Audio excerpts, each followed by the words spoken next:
everybody. Welcome to another episode of the Gaxx Pack, an ongoing Dungeons and Dragons adventure brought to you by GaryCon. Because we're here on GaryCon Live. GaryCon's an annual game convention celebrating the life and works of Gary Gygax, the father of role-playing games and the co-creator of Dungeons and Dragons, the game that we're going to play right now. Let's introduce everybody. V-Dave is at GameholeCon right now, probably on another stream. That jerk. Maybe not, but he's definitely at GameholeCon. No, actually, he's not on another stream because he's on a plane. Because we were trying to work it out that he would stream from the plane, but that couldn't work. Whoa, and then that's we were ambitious. trying to work out that maybe he could stream from his luggage was at luggage aisle 5, and there was a stream at luggage aisle 3, but we couldn't get his luggage routed there. So unfortunately, he is en route, but he'll be back next week. And but let's say hi to the rest of the Gaxx Pack. We'll start with Eric. I'm gonna go in the middle. Eric Campbell, hi. Wow. Yeah, I got you by surprise, didn't I? Yeah. Hi, I'm Eric Campbell, and I'm drinking carbonated drinks right now, so there could be delays between when I speak. My name is Eric Campbell. You can find me across socials at 16-bit Eric, and I'm playing Leaf, the orc monk who follows the way of peace and is a cleric of mercy as well. So, although as nice as that sounds, sometimes the symptom is you gotta punch a jerk in the face. You gotta treat that like, you know. What's the point of all that combat training if you can't use it from time to time? It's true, right? Yes, it's not called flurry of hugs, my friends. No, although that could there be. is a class. Flurry of hugs. Flurry of hugs. Just wham, wham, wham, wham, wham, wham, wham. You're all loved. Eric, I'm just saying, if ever you decide to go full like tattoo bro, Fury Monk would be a good look for you. Oh yeah. You mean in real life, like Eric? Yeah. Real life, Oh yeah, absolutely. Eric is Leaf, right? I can see it. Yep. So that's me. Great. Yeah. Adriana Cazador, tell us about you and your character. Hello, hi. My name is Adriana Cazador, and you can find me as Adriosa across socials.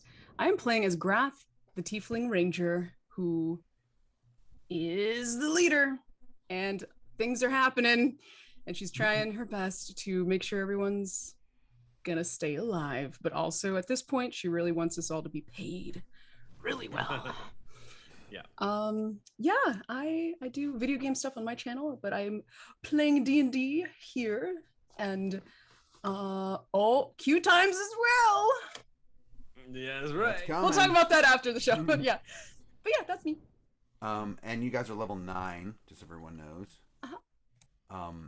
Eliza Pearl, hi. Hello. Yes, Tell us I'm about Elise Javi. Pearl. I'm playing Javi, who is a Air Genasi Celestial Warlock, level 9. And that's me. I do improv, and I do D&D and TTRPGs, and I play games, and I run games. And I run game, you know what I'm saying? And I have a couple things this week I'd like to just briefly say. I have three things. Number one is tomorrow night we're airing the last episode of Blood of the Void, the Klingon campaign. Yeah. And we pre-taped it, so I will be in the chat. I'm not gonna say that because it might not happen. But just be in the chat because it'll be fun. I was gonna say we might do giveaways, but I need to like actually make that happen if it's gonna happen.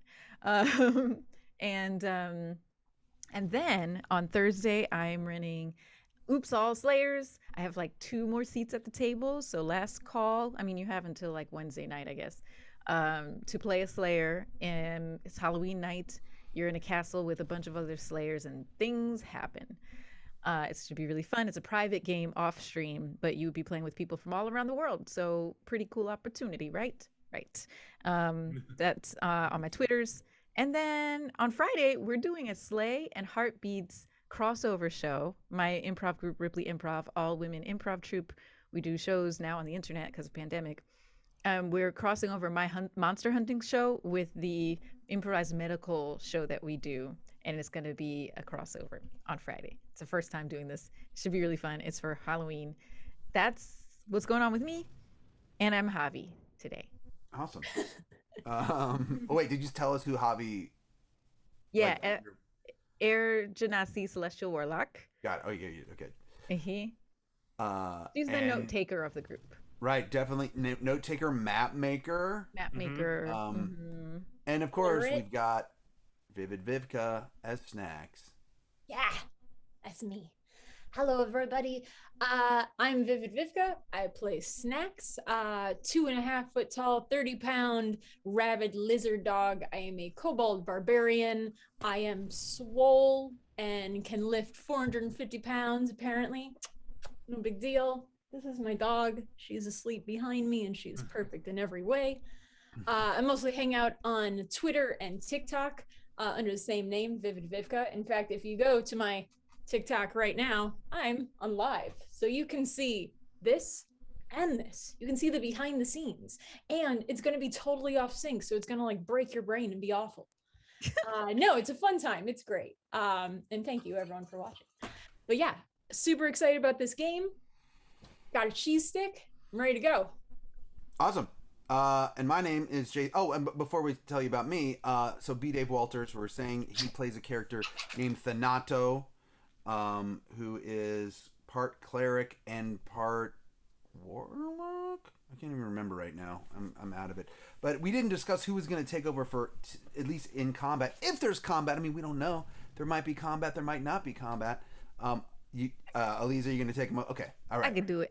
Eliza's I think gonna everyone run. else said not it. So Honestly, Eliza does the best voice. Yeah, true. Yeah. Thanato. There it is. There it is. It. Before we start, also, so I'm Jason Charles Miller. I'm your dungeon master. Let's talk about our sponsors really quick, of course. And did we get those codes for the codes that people? Great. Okay. So we're also sponsored by Warriors of Waterdeep, which I understand the codes are there. We're also sponsored by Dwarven Forge.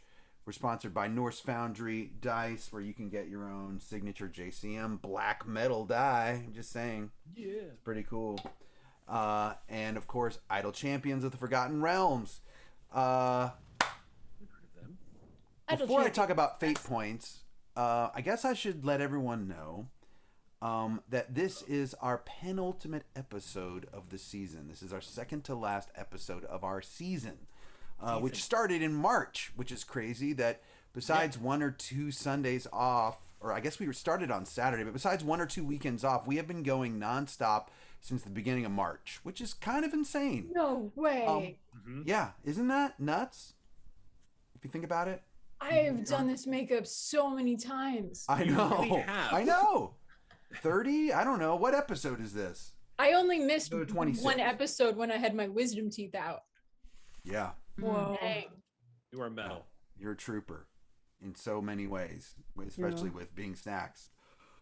I just have to put my cowboy hat on. Basically, we're going to be taking... Don't freak out, okay? We're going to take November and December off. We're going to be back in 2022. Gary Con is happening in person this year, too. So we will be back. We don't have the exact date of when we're going to be back. It will be probably in February, and we'll be doing we'll be back on Sundays, same time slot, leading back into GaryCon. So when we get that, we will of course announce that. But now you can, for everyone that wants to catch up, you can watch all of the old episodes on GaryCon's YouTube channel, which is just youtube.com/GaryCon. No live, just GaryCon. FNF 2, don't freak out, man. It's gonna be okay. We're gonna be all right. We're gonna be okay. We're coming back. I promise. Well, Stabigail, what we did for the missing episode was we never found the missing episode, so we all got together and we recanted the missing episode. So if you go to YouTube right now, episode 10, which was the missing episode, is at least recanted by everyone who was there. So we sort of pantomime it out. I sing the song that I wrote for that episode.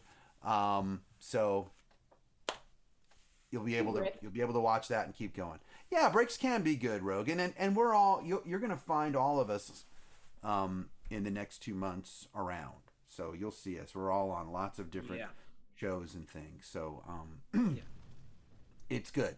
The Gaxx Pack isn't going anywhere. We're just taking off basically a little holiday break. Taking a holiday break. Word. Recovering But from coincidentally, all and this. completely coincidentally, the new show on it I think you had planned this before we figured out when our last episode of the season was going to be. Eric and Adriana's show starts up Monday, November 1st, correct? Yeah, so we're doing Spelljammer over on Q Times. We're doing a 6-episode arc. It's going to finish us out for the year, and you'll probably see more than just one familiar Gaxx Pack face on that at some You point. might. Probably that'll probably be the case. So yeah, but Okay. it's great. We've already done our first episode because we are also pre-tasting them because we don't want to like get into the tanglement of the craziness of the holidays. We just want to be able to pre-tape these and get them out so that everyone can play. So yeah, we already played our very first session, which is kind of like a really narrative heavy session to set up the whole campaign, but it's going to be good. We record our next session tomorrow night, and I'm very excited about it. Same. It's been awesome so far. And I just got word from Gary Con Live. If we can get to 7,000 followers before the end of the show, we'll give away 2 digital swag bags worth well over $100 each. And we're 143 follows away. So Wow. it's not that. It's not Nice. Oh man, Close. I hope we get them. Bad joke. Thank you. We're going to talk about fate points really quick. This is how you, as the audience, can help affect the play. And I really like this because, first of all, we're live. Second of all, it's a way to affect play, but not like change the narrative so much. We're not a show where I want the players to change the narrative. I don't want the audience to change the narrative, but you can give everybody a little bit of a boost with every 3,000 bits donated, they will get a fate point. That fate point goes into the fate point pool. They can use that to re-roll one action, whether it's an ability check, a saving throw, obviously a to hit roll, even a damage roll. So the more you donate, the better chance they have of surviving. And Thank you. Did I forget anything, guys? I always forget one thing. Nice. I think I'm okay. Just maybe explaining where we are, what we're doing. Well, yeah, that was next. Okay. If I forgot that would be really bad. And We're you're gonna like, play "And D&D go." today, Jason. Yeah, that wouldn't I actually forgot. be. Yeah, I would be remiss in my duties as dungeon master if I was like, Oh, all right, cool, we're gonna play D&D. Does anybody know how to play? you could. I mean, you could talk about maybe a new album that dropped. Quick. Oh yeah, I mean, I so I have a new album out that came out on Friday. You were like, oh yeah, no big deal. Boom, here it is. No, it was on my desk though. It was really on my desk. But that seems really planned, but it wasn't. Oh, I It just forgot. like I'm in my stream station, and it was just right here. But yeah, my new album came out, From the Wreckage Part 2. It's out now wherever streaming is you can get, or if you want to order an autograph copy, you can order it off my website. Right? There you That's so weird. That's so weird. Oh wow, Oh, that's a nice shirt. Did you get that last night or on Friday night? Yeah, I think I also bought it 2 years ago. So you have 2 versions. Yeah, because you had like a beigey one and now you have a greeny one. Yeah, that's great. Friendship. All right. Friendship. The Gaxx Pack. You work for Ganzerg's Interdimensional Delivery Service and Security Company. At the moment. Yeah. You travel to every realm in the metaverse of Dungeons and Dragons that probably everyone's ever heard of, and probably a few that you haven't. And who knows, maybe we'll go to Dragonlance next year. I mean, we should do something fun like that. More retro places. You can watch to go. the Nato try to tolerate Kinder and see what happens. See how that goes. Oh yeah. Or maybe like an all gnome No. realm. I'm sure Thanato would do really well there. He would. No. All gnomes. All gnomes all the time. I mean, you kind of had that already. cornhole championships. But anyway, so right now, last episode, you reached your goal. You have been inside the Horn of Igwilv, the headquarters, the master plan, where she used to run her empire from. You made it down to the lower caverns. You were there to try to get the Dowd's wondrous lanthorn for your boss Ganzerg. You have traveled all over this mountain range of the Atil. You've made it down. You think that you slayed the vampire, although in gaseous form you saw something. You're not sure what happened, but you have now. I will read to everyone where you are.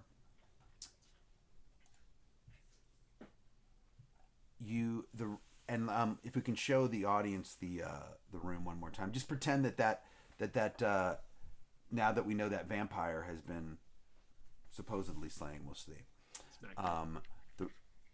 The room beyond the door is brightly lit. You step through the door onto a ledge of green serpentine. A decorative open-work screen stands at the edge of the ledge. You see that the other doors open to ledges like it on the one that you stand, each with its own screen. The chamber is spherical, and the doors and ledges are symmetrically arranged along the equator of the sphere. The upper hemisphere forms a dome of lapis lazuli, as dark as the night sky at the top, as pale as the twilight horizon at the equator. The lower hemisphere is of serpentine, pale green at the equator and deep green at the bottom of the bowl. The sides of the sphere are perfectly smooth and look as if they cannot be climbed or walked on. Your screen is carved from rare wood and inlaid with ivory and mother of pearl. Through the openings in its intricate carvings, you see a jeweled lanthorn on a golden chain hanging from the center of the dome. Within the lanthorn is a steady amber flame burns. Its light is magnified by crystal lenses set in the framework of the lanthorn. The warm and comforting light from this lanthorn makes the very air seem to dance with motes of sunlight and moonlight combined. At this moment, Javi actually holds the lanthorn. Okay. There's above where the lanthorn was hanging is a broad stone. The lanthorn hung above this broad stone dais. Atop the dais is a block of rose-colored marble, 6 feet long, 3 feet wide, and 3 feet high. On the dais surrounding the marble block are small carpets and a pair of beautifully fashioned stands upon which rest rare porcelain vessels. At the foot of the marble block is a low table with a crystal bowl filled with a rainbow of gems. At the head of the block is a silver tripod with a small brazier which emits a tiny plume of sweet-smelling smoke. Atop the marble block is a slab of white alabaster inlaid with gold sigils, moons, stars, and strange symbols. There was a woman that was asleep on top of the alabaster slab. You have now slain that woman. Good job. She was armored from head to toe in gold plate mail, with a long greatsword atop her body, and that is now resting on the platform. Oh, so it reappeared on the platform. The empty suit of armor and the sword are on the platform. Oh. Okay. Yeah, I was going to ask because she died in like a drainage pipe. And I was like, hell, we're not getting that out now. I know, we're all looking at it like, oh, it's going to be trouble. Yeah. You had just... Javi is flying with her wings of flying cloak. There are still... You had used the silver horn of Valhalla. So are you still... The Vikings that showed up last for an hour. Yeah. So they're still there. The way we ended, you had just slain her Drelnza. You had just slain Drelnza, and she had just gone down into this little tiny hole inside that platform. You had just lifted the top of the platform and found within a small chamber.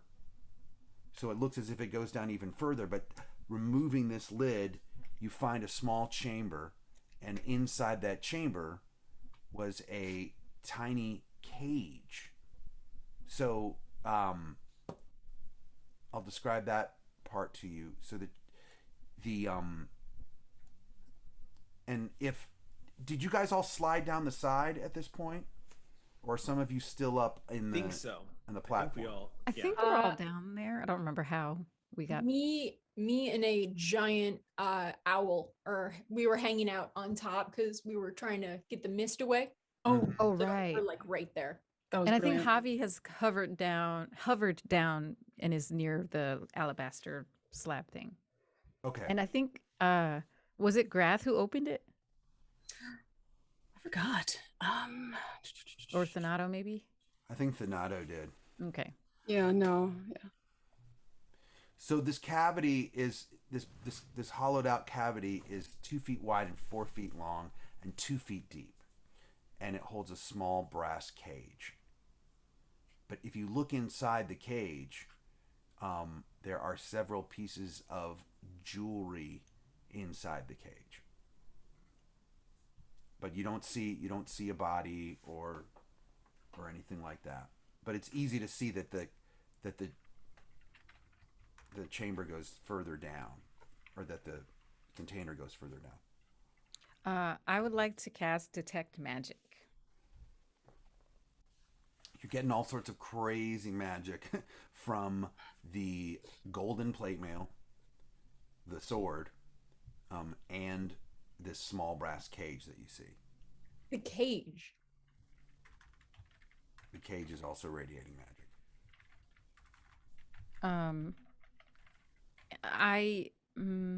Does detect magic? I can't recall. Does it go through? Is it sight only, or can it actually go through walls if it's close? Let's see.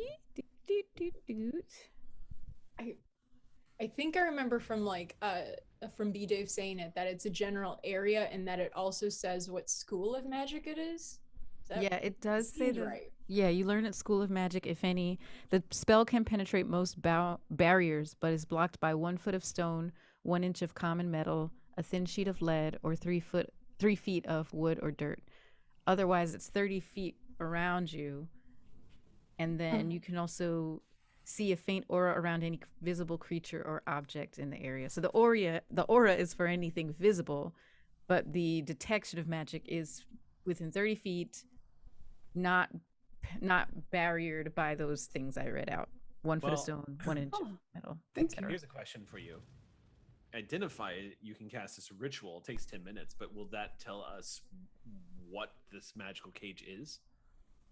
For example, if it's a trap, I it have should probably- identify, so Yeah, that might be a better Yeah. thing. Oh, but you're a Good warlock, idea. though, aren't you? Can you Yeah. cast that as a ritual? I can cast identify. Oh, yeah. Identify is also a ritual. I didn't realize.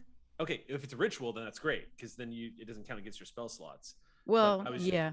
Mm-hmm. But I don't know how it works as a warlock. You are detecting magic from further down beneath the slab, Okay, What's interesting. on the slab? but you don't know what it is. Just a magic This aura is coming. and the sword has a magic reading from it. Max, you had a question? Yeah, like just so I can picture it. So this cage, is it like a bird cage? Is it like a shoe box? Is it like a human size box? It looks. No, it's definitely not. I mean, it's definitely not a human sized box. It's a small cage. It's only about this big. But it looks like a small brass bird cage. Okay, all right. So it has feet, and it has Oh, I was like, there's feet in it? Me well, too. no, you know, like how a I'm cage, like a interested. bird, like a decorative bird cage would have feet, kind of at the bottom, Yeah. and it's sort of cylindrical and sort of a semi-spherical on top. But it's open. You can see through the cage, and that's where you see the jewelry inside the cage. I would like to cast Identify on the cage. Okay. You hold on. Let me get the properties of it.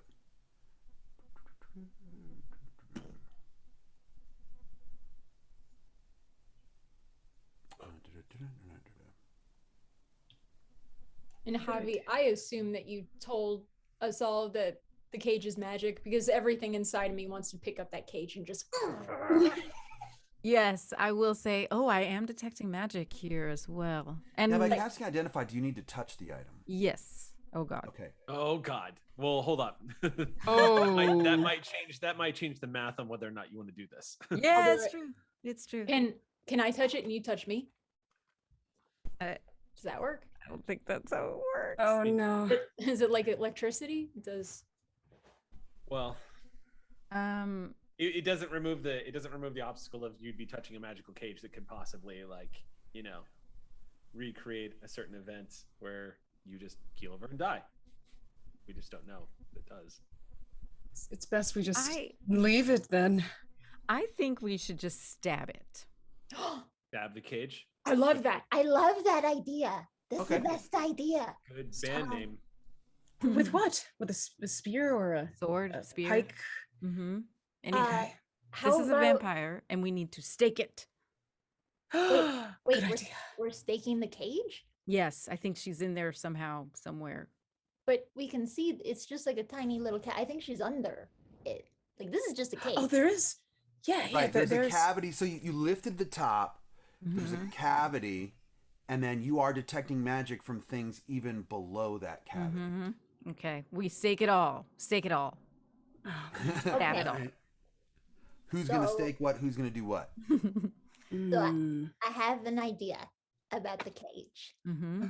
And she pulls out Hacker. And just as quickly as she pulls out Hacker, like Hacker almost does a whoa, and she just hits the cage with Hacker. Just Okay. When you hit the cage with Hacker, here's what you happens. die. Oh no. Game over. You hit it, and the cage kind of goes bouncing, like as if you were to hit a little bird cage with an axe. So you hit it, and it kind of bounces off, and then something strange happens.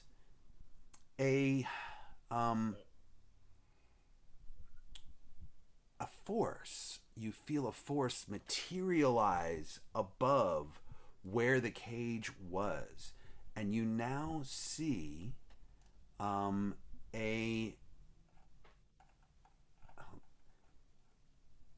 you see a strange creature that you've never seen before. It looks like a ball of pure energy, and it has tendrils leading off from it. I will give you a picture of what it looks like. 1 second. Grath readies her weapon. Uh-huh. Slowly appearing. If Matt, if you want to show them this picture labeled X, that I've labeled X, we can show that to the audience of what you see. So these tendrils are appearing. It is That looks friendly, especially the way that it's wrapped around that person's arm. Yeah. Oh, yeah, the tendrils are long, huh? What color is this? This one is hold on, because there are. This one is rather bluish. Okay. So it's like a light. You're getting a light blue aura from it. And in fact, when it appears, you hear a song. Excellent. Singing. Be careful. Oh, good. So long as good. it's not a familiar. A singing orb.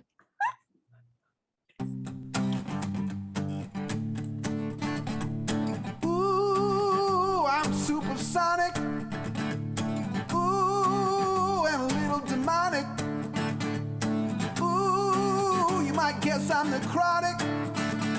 I'm a Zeggy, believe me, sister. I'm gonna give you a big old blister. Ooh, hope you like to be drained. Ooh, gonna drive you insane. Ooh, I like to bring the pain. I'm a Zeggy, believe me, man. I'm gonna kill you the best way I can. I love how excited and happy and confident it is. Roll for initiative, everybody. I don't love it anymore. I changed my mind. Oh, It's okay, clearly that's attacking you. Donato. Hear the song kind of simultaneously. We're not done yet, team. Oh god. All right. That's a 14 for Leaf. Okay. Oh baby, that 17. is. I'm glad Donato gets. I think Donato gets advantage on initiative. Yeah, Yeah, I'm pretty sure. yeah, he does because I Oh, did rolled a you roll 3 for the first your- time. Oh wait, no, you And already. then- This is wow. still the same encounter practically. Never mind. Yeah, Oh, you haven't portent. rested yet. He's He already had used the one portent. left. I think it was like a Yeah. 4, maybe. Does that sound right? I don't know. I feel like he always has a 4. Yeah, he always gets forced. Okay, Javi's initiative is wow. I'm already rolling bad today. 3 for Javi, and Okay. then 7 for Donato. Wow, okay. All right, get those out of the way What now. about you, Graf? Yeah. Oh, I got a 22. Nice. Okay. All right. And also, don't forget that you have. I don't think Cassius and Cathartica didn't die, correct? No, Right. they're still I around. hope not. Yeah, you still have Cassius, Cathartica, Okay. and you got some, and you do have some Vikings kind of like standing around. Oh, yeah, Yes. that's right. They're all just We- like drinking. Yeah, and no looking big at each deal. other. We have 10 berserker Vikings in the pit. Mm-hmm. This glowing tendril thingy was way too confident for no reason because we're about to destroy it. And it told us like exactly what it's gonna do, and gave us like a rundown of how to kill it. Maybe. Very So- upbeat song. Graf, you're first. All right, I'm going to. She already has the bow out because like she was so suspicious of this this tomb thingy. So I'm going to. Oh my god! Cast Hunter's Mark on the glowing thing with tentacles. And Zeggy? Zeggy. Deggy. Zeggy. All right. Hunter's Mark, and also I'm going to. She's just like she's focused and is going to also activate some sharpshooter as well. So let's see if first one hits. No, it just doesn't. Okay, probably It just not. yeah. Gotta I be got good. an 8, and let's see, plus 13 plus. Hold on. Yeah, 13 to hit. That does not hit. Yeah, so she, I guess she's too close, and she tries it again, and 14 to hit. No. Keep sniffing it up. It's just like she's too close, so she's just like somehow misses with both of her shots, and just, I mean, that's it. That's it. Now I picture Grath like taking aim, shooting, missing, being like, oh, okay, hold on. Looks down, takes one step back. Oh, it's still not good. All right, hold on. That's basically. Wait. The fight's not over yet, everybody. Okay. It is the monster. It is the Zeggy's turn next, and because you fired on it first, a Aw. giant bolt of energy comes flying at you from the middle of the sphere. Okay. I need you to make a dexterity saving throw, please. Okay. All right. Bring it on. I'll actually use the website because that die might actually be better. Oh my god. Come on. What were you saying? Sorry. Come on. It's, oh my god, I think that's a dirty 20. Dirty 20. A 20. Okay. so it is better. It missed, Cool. Yeah, Graf It sees missed. this and just like which is very good. Yeah, Matrix typically- style, just like Because no. if it hit, the next thing I was going to have to ask you was what kind of armor you were wearing. Not your armor class, what kind of armor It's light. It's you were light. wearing. You know, I think. I mean, if it was magical or not. Anyway, we'll get Medium there. armor. Medium. I'm wearing We'll medium armor. get there, but it also now one of its tendrils is going out at you. The first one misses, and another tendril snaps at you. Oh, do I have to make another saving throw? No, this is a different attack. You get hit for 18 points of damage. It was a crit. It critted. Oh, okay. Uh, Okay. All right. So this thing smacks me. What was it with like energy? It smacks you with necrotic energy. So you get hit for 18 points of necrotic damage. And is your and sorry, this also goes for, is your armor magical or not? Let me quadruple check for a second. This elven chain I'm wearing, I believe. Nope. It is not. It's warding. I thought elven chain was considered magical in some way. Plus 1 bonus to AC. Oh, it is. It is. Okay, yeah. Okay. It is magical then. Your armor is safe. Okay. But you so 18 feel points like of damage? you take 18 points of necrotic damage. Okay. And you feel like your armor feel a strange draining sensation that armor protected you from, but that it was almost like it was just a feeling you've never felt before, not on your person itself, but just on your armor. It was very strange, like two magics at work against each other, pushing and pulling. Now's a good time to use Hellish Rebuke, right? There's another tendril coming your way. Okay. That 4 attacks. Geez. Bring it. Yeah, just Grath is just getting Right, hit. this is She's the way third, too close. This is the third attack. What's your armor class? It's gonna be 16. Okay, that last one just misses, and then one more tendril comes flying at you. This one does hit you for 9 points of necrotic damage. Grath is she's just like getting knocked back. Like instead of taking steps back, this thing is just smacking her, and she's kind of doubled over. And can I actually use a Hellish Rebuke in this situation? I believe it. That's what it's for. Yeah, right. Yes, it is. Okay. Yell at Just it. quadruple checking. Yeah. So Let it know. Grath is just like doubled over and just slowly lifts her head, staring at this mist from hell, and just mutters, brings out her arm and casts Hellish Rebuke. Let's see if it actually hits, though. I've never done this before, actually. Okay. Yeah, so you're gonna have to make a dex save of 13. A dex save. Okay. Mm-hmm.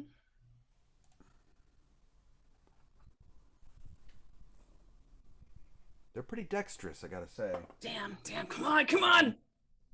Good to know. Dirty 20. Ah, dang it. So they were not rebuked? Yeah, the flames, just like the tongues of flames, just barely miss this thing. She's a little rusty casting this.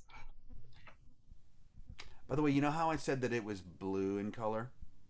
Yeah. Oh. I lied. It's purple in color. It's purple, more purplish than blue. well, we can't just kill to it. clarify. Good It's to gonna know. be pretty, then we're just not going to do this. When it was first materializing, it had a blue hue, but then after it sang its song and fully materialized, it was now a purple. Okay. Yeah. Well, Grath is just kind of like almost a little bit doubled over, just staring with this anger towards this thing. Silently. And I think that's it. All right, Snacks looks determined. And it's now No, your turn. Sir. No, sir. I just don't like it. No, sir. I don't like It is your turn. Oh no. All right. So she is watching Grath just get tweaked. And she like takes a moment and looks at Hacker and is like, I genuinely have a concern here, just so we're clear. And she brings Hacker up and starts like breathing heavy and starts going into her rage, like takes that second, gets her Zen on, got it, and leaps at the thing and tries to make a swipe with Hacker. Okay. And hopes, and just hopes. Come on. That's crit. Oh, wow. Okay. I don't know what this is or With who Hacker, that is, that's a lot but of it's fun. a crit. Yes. So yeah, does a 28 hit? Yeah, 28 will hit. Okay, well. I got it. No big deal. All right, great. That is 1 second. Doing math, that's 21 points of damage. And of course there's the confetti. Right.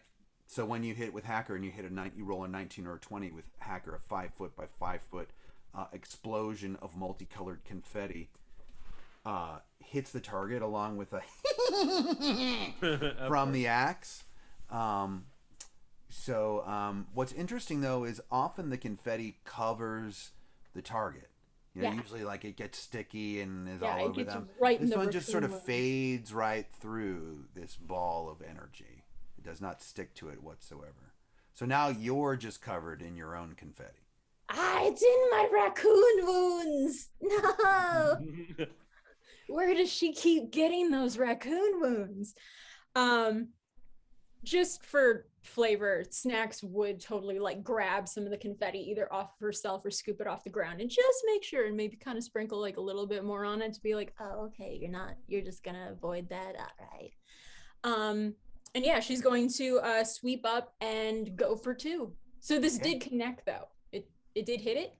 It connected. You felt like your act, what the magic of your axe helped you connect. Excellent.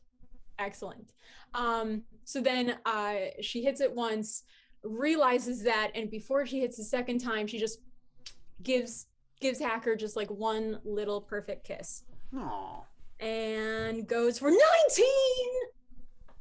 Well, the same thing happens again. Whoever's standing next to you, there's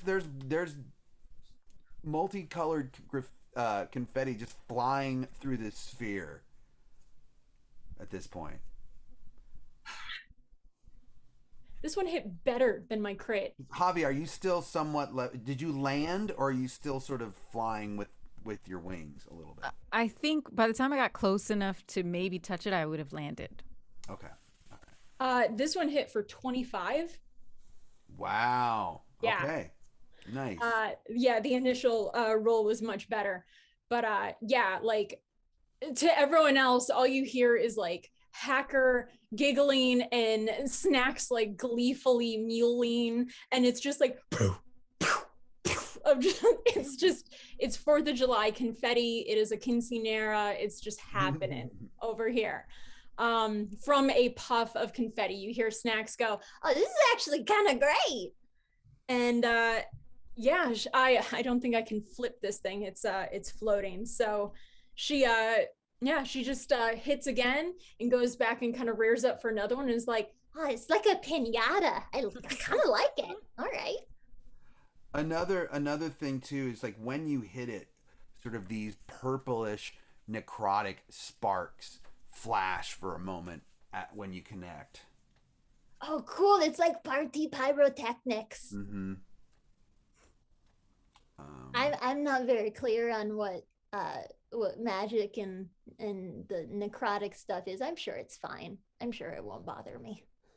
You're about 100% sure that you can't use your trip technique right now. Oh yeah, because it's floating in the air. Yeah, she considered it. She definitely considered it. But yeah. Okay. But yeah, that's it. Then she's just playing in confetti. Leaf is next in the initiative order. Leaf is going to make sure that he's within range of everybody who's getting up close to this thing, and he's gonna I'm gonna use my emboldening bond, and so that's going to affect. I'm gonna give that to my party. So Thanato and Javi and Snacks and Grath are all gonna get a D4. So long as you stay within 30 feet of one of you, you will gain a D4 for up to 10 minutes that you can roll on any attack roll, ability check, or saving throw once per turn. So it doesn't go away once you use it. For 10 minutes, for once per turn, you can roll a D4. You're blessed for this combat, basically. Thank you. So yeah, Leaf just like flips the spear back around his back and assumes the position, just kind of harmonizes with the universe for a second. And then I'm going to use I don't know if I even need to do that.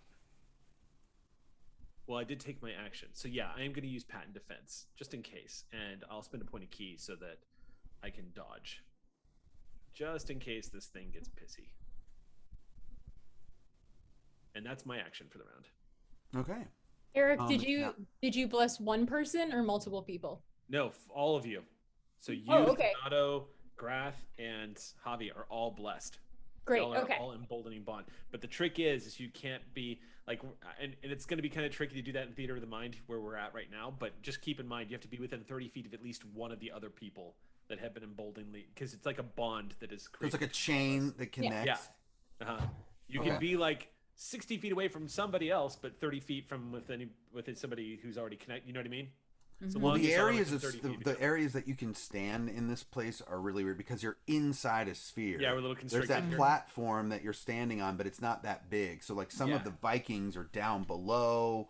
You know, some of you are sort of standing on a sort of half sphere, 1 foot on the dais, 1 foot on the slope. You know, so yeah. Okay, well, I'll stay right here next to the party orb, and the one else can stay near me. Cool. That's it. Is that all you can do with your actions, though? That's one action to do the emboldening bond, which is still barely balanced. And then I would say I'm going to spend that point of key to be able to dodge. So patient defense is up, and yeah, that's it for Leaf. Okay. It's now Thanato's turn. Okay, Thanato is going to cast Bane. Oh, no, never mind. Sorry. Guiding Bolt on this creature. And so Guiding Bolt is that's me. I make a ranged spell attack. I should not roll with that die. That die is evil. Yay! Okay, that's 17 to hit. That does not hit. Whoa. Wow. Does anyone mind if I use a fate point? Try to hit this? Because if I can get this, No, I absolutely it'll do a lot of damage. You can roll a d4, you know. Oh, you can add that let me do the D4. D4. Okay. I just gave you a d4. Thank so you. use that. Yeah. All right. Yeah, because we know that 19 is good. 17 plus 4 is 21. That will hit. Yes. All Yoink. right. So now it gets 7d6 of radiant damage and no, not d6. Yes, 7d6 of radiant damage, and everyone, we all get advantage. Hold on. It says on a hit the target takes the radiant damage, and the next attack roll made against this target before the end of my next turn has advantage.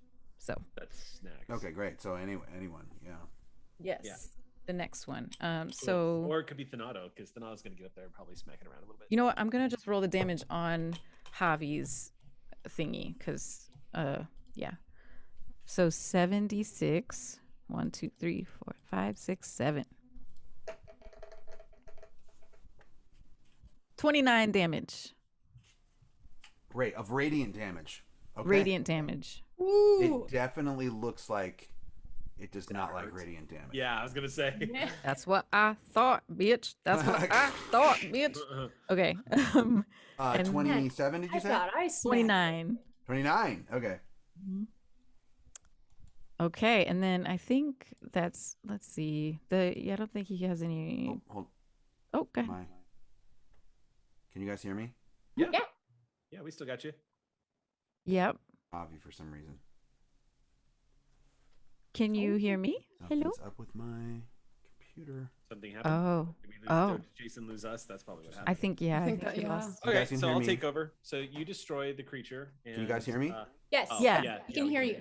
I can't hear any of So you. you destroy the creature. Okay, so you destroy the I creature, got that. and a pile of rings of 3 wishes just come. I can't hear any of exploding out. you. It's like, All right. like Sonic the Hedgehog rings, and they just scatter all What over the happened floor. here?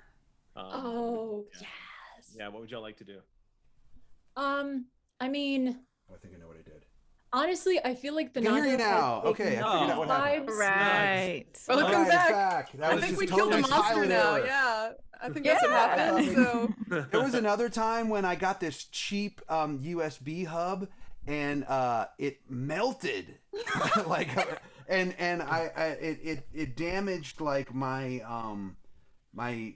I had to get a whole new trackball and everything because the thing melted around the USB connection, and it probably could have caused a fire if I hadn't noticed. But I thought, oh God, something melted or something again. But you know, it was just that terror. But Nice. I just accidentally hit mute. It was total pilot error. All right, I need to mark that. I need to mark down that 29. I'm back at. You just did 29 points of radiant damage. Sorry about that. Nice. I thought you were All saying right. that you need I to was mark having a down the freak mute out. button. yeah. Yes, and Thanato, I'm gonna actually use a bonus action for Thanato to do his cool spirit shroud thing. He's going to say, I forget the cool thing he says, but we see the ghosts of all of our frenzies, including Hill D Giant. He's now part of our spirit shroud. He and all the goblins and all the people come, their spirits enter the chamber. And Thanato says that cool thing he says, I can't remember what it is. Not and long now, friend. so until the There it is. not long now, friend. There it is. Until the spell ends, any attack you make deals 1d8 extra damage, and I'm choosing radiant for that damage. Can I just add that d8 now Yes. to my last attack? Thank you. That's going to be an extra 7 radiant damage. And I'm also going to, it says any creature of your choice that you can see starts its turn within 10 feet of you. Is it within 10 feet of us? Yes, it's right there above where when Snacks swung at the cage, it appeared above where the cage Oh, right was. above it. Okay, so it's still hovering right there in front of us. Mm-hmm. And I'm going to reduce its speed by 10 feet until the start of my next turn. Okay. So that was just 7 more damage plus that 29 total. Yes. Mm-hmm. Okay. 36. total. Yikes. Dang. Thanato. Not bad. Thanato's What if- turn is now done. What if, like, as a requirement of the class, every time B Dave did like an amazing attack, he had to say Thanato.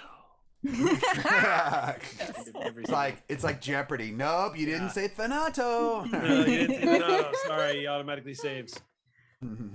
Yep. And okay, so just marking that spell down. Okay, so then is it Javi's turn next? Actually, it is it is Cassius's turn, and Cassius is still up on the dais, and you notice that rather than casting a spell this time, Cassius takes out his bow and shoots directly at the Zegi, and his arrow basically disintegrates into the Zegi, Bummer. not appearing to do any damage whatsoever. There's no purple sparks are flying off from that. It just sort of gets absorbed.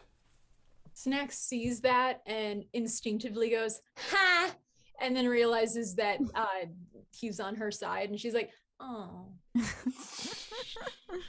$20 says Cassius eventually betrays us. Oof. It's all right. He'll go in the bag. I mean, His he name was is friends with Cassius. Benedict and Arnold, so you know. Yeah. You never know. Just saying. Now it is Javi's turn. Okay. I have a question. If I can do this, I'd like to cast Elemental Bane on this thing, but based on its placement, can I make it so that because it's a 30-foot sphere, can I place it so that it is within that sphere, but we are not? Is that possible? Yes, so you could place it above, sort of above it, so that it's just dipping down into the bottom part of it, so that just hitting that. Yeah. Then that's what I'm gonna do. Okay. So, and she's casting that real high, so it's gonna be. It's funny how in damage. D&D all of a sudden we have to do geometry. Yeah. Uh-huh. A split second. It's con saving throw 16. Okay. And It actually makes it. well, That's a good actually, resistance Thanato save. foresaw this moment. And it I got feel a too 6? powerful right now. Okay. That's And all right. it got an 8 instead of that whatever And it it got. did not make it. Okay, so now it's going to take these 4d10s of radiant damage I got for it. So it takes Thanatos 20 too damage. powerful, guys. Yeah. Javi Thanato is too powerful. The combination. The team, the combo. Oh my god. Was I the next attack that does that count as his spirit shroud? Because I was, or did Cassius? But Cassius didn't hit. Or did he? Cassius hit. No, Cassius okay. did hit. So that was the advantage. Cassius hit with advantage, but his arrow, which hit directly into the center of the sphere, appeared to do no damage. Okay, so then the extra. Oof. Okay, my brain is melting a little bit. The extra radiant damage from Thanato, I wouldn't take that here, right? Or would I? The damage is okay. Until the spell ends, any attack I make. Yes, I do. Any attack I make deals 1d8 extra damage. No, sorry. No, that's Thanato. I'm Javi. Okay. Identity crisis this week on Gaxx Pack. That's him. So Javi she does this sickening radiance, and you see this green sphere of dim light in a sphere above this thing encasing it. And now it is gonna have to, when a creature moves into the spell, or on a turn to start there, it has to do a Constitution saving throw each time, or it'll suffer 1 level of exhaustion. So now I think it does suffer 1 level of exhaustion, starting with this one. And does it give it what's the damage that it does too? Well, the damage, it already took that 4d10, which was 20 total. 20. Okay. And then this light makes it impossible for it to benefit from being invisible. And it'll have that 1 level of exhaustion, which it'll gain another one each time it fails, plus the damage. And I also would like to do Hex, which, maybe I can't because spell slots. No, I can't. Yeah, that's it then. That's it for Javi. And she is going to step back a little bit. She's going to step back. Okay. Just back on a little bit. So you'll be sort of 6 feet. Just step back. Okay. To the edge of the platform. Yeah. Okay, that's fine. She's good at range. Cathartica is next, who also has Guiding Bolt. She's going to cast that at 3rd level, and Snacks, immediately seeing Cathartica attack, screams with frustration, and is just like doing this to Grath. she actually just hits it, and does 19 points of damage to the Zegi. So Cathartica appears to still be on your side. Good. For her sake, good. Okay, here's what happens next.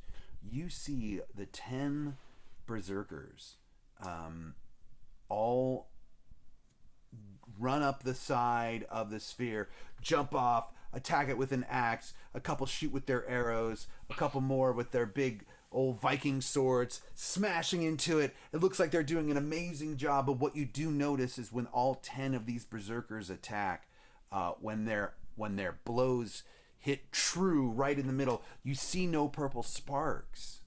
And they look frustrated because when they try to attack, their blows go right through. They're not connecting to anything. It's just I guess they don't as if attack it turned as if it were a ghost in some way. Yeah. Bummer. As they are attacking, Snacks is going parkour, parkour, parkour. Because I just imagine like all of them like come on, hit something, just do it. And they're frustrated and pissed. And it's now Grath's turn. Okay. And Grath, you're still up on Grath. Are you still up on the higher? I'm still close. I'm like right at the edge of the platform where the platform meet. Yeah, the entry platform. So there's the platform down below, and then the entry platform. So you're still on the elevated platform, correct? I I guess so. I thought there was one for some reason. Yeah. Okay. There's actually 6 of them. Because if you remember the 6 doors that you opened, so there's 6 doors up above. Well, I was with everybody, actually. I guess I we was could with say everyone. 6 balconies. There's 6 balconies. So if everyone was at the platform, that's where I was then. Because I was with everyone, Okay. I believe. That's why I believe missed. Cathartica and Cassius are still on the upper platform, the balcony. They're still on the balcony platform. Okay. And then the rest of you are down at the bottom. Okay, got it. Let's see. Grath is just like still a little hunched over, like grabbing her ribs. She has some confetti on, and she just like dusts some of the confetti off and straightens up. She just saw an arrow go into this thing and disintegrate, like it didn't do anything. So I got a magic sword. I think before I pull out the sword, I want to just clarify. I have a magic bow as well. You hit earlier, and you hit earlier, and you recall that your arrow did damage because it was a arrow flown from a magic bow. Oh, did I actually do a little? And that's and I know that is the lifelong dilemma of rule: is a non-magical arrow fired from a magical bow still considered magical? In my house rules, the answer is yes. So that's, in my universe, that's how it goes. In that case, just kidding. She like does not pull out the sword. She just brings up the bow again. This time, just calm, focused, and shoots. And misses again for the first 7. Okay, that's gonna be a 12 to hit. You're blessed. Don't forget that you're blessed. Well, 12 to hit, but plus 4, that would be. That's true. Okay, you know what? Oh God, can I use I mean, we save it. No, use a fate point. No, use it. We might die. Okay, I'll use the fate point. Thing hits 4 times. Thank you. Yeah, it hits 4 times.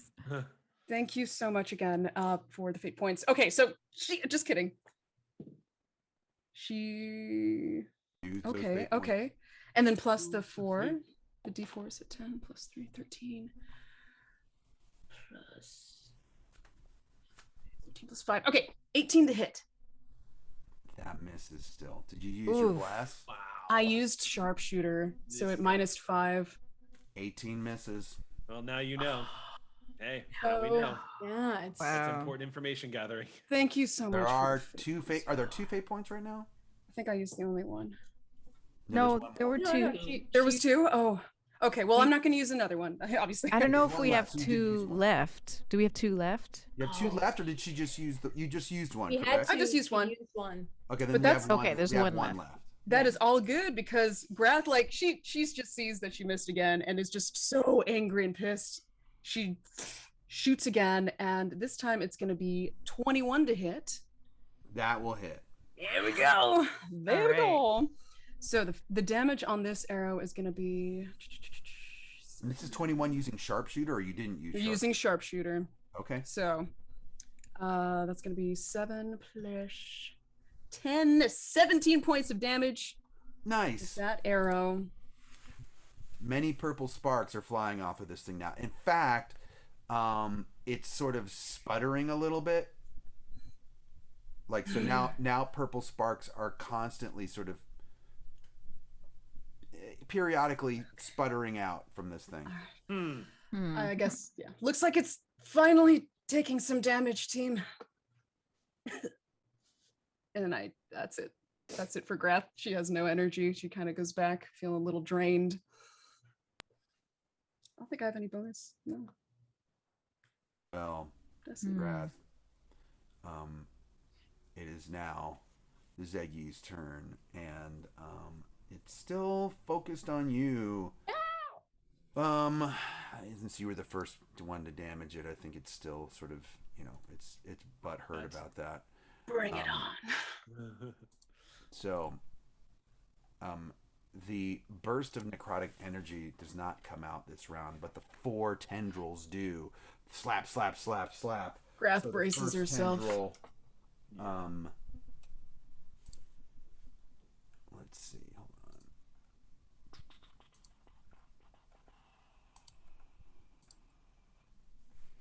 The first tendril, 20. A 20 hits, correct? Yes. For sure. So you take 9 points of damage from that first tendril hit. The second tendril comes at you. It rolls a natural 1. And yes! if it could hit itself, it would, but it can't, so it doesn't because it's made out of energy. So by hitting itself, it just sort of puts energy back into itself.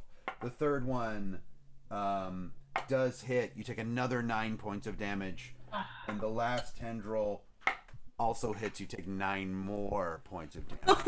We're getting there. We're under 20 hit points finally. About time that happened. Let's see, 14.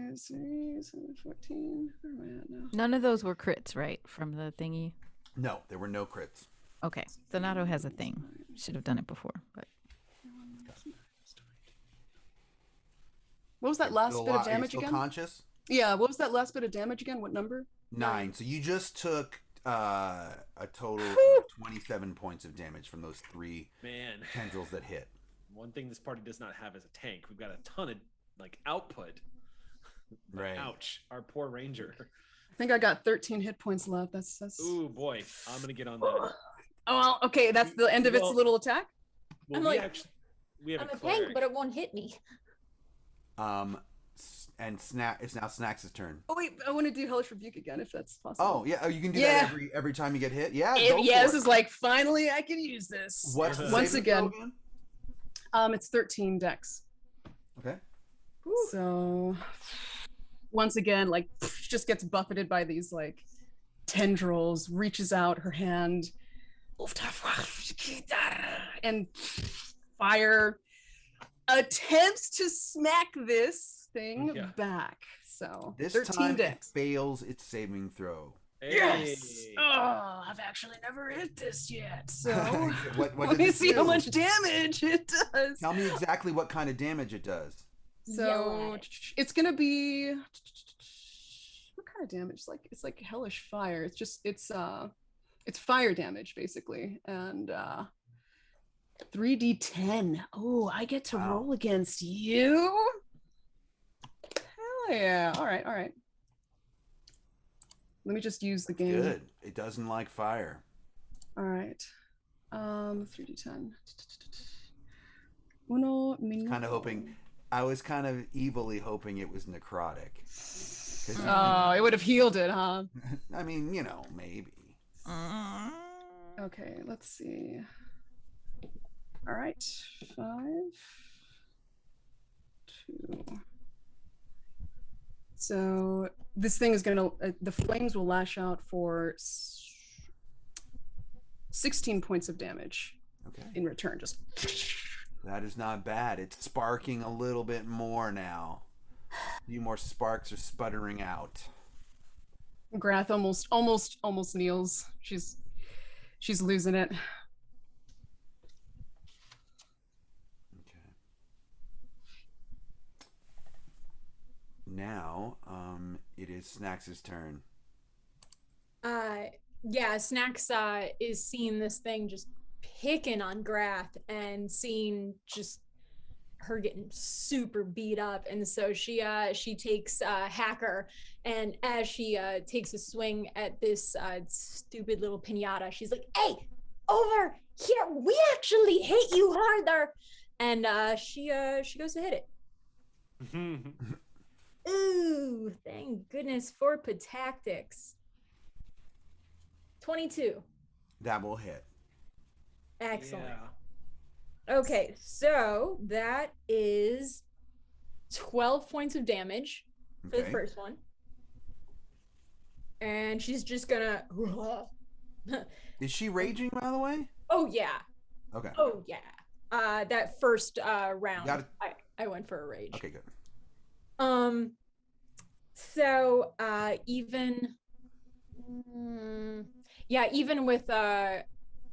even with Patactics, I did not roll well at all. is everyone cool if I use that fate point to try one more time? Because Go for it. Yeah. I want I'm this down. thing dead. Mm-hmm. Sounds like it's almost there. And it was worth it for a 19. Yes. Pinata. 19 just hits.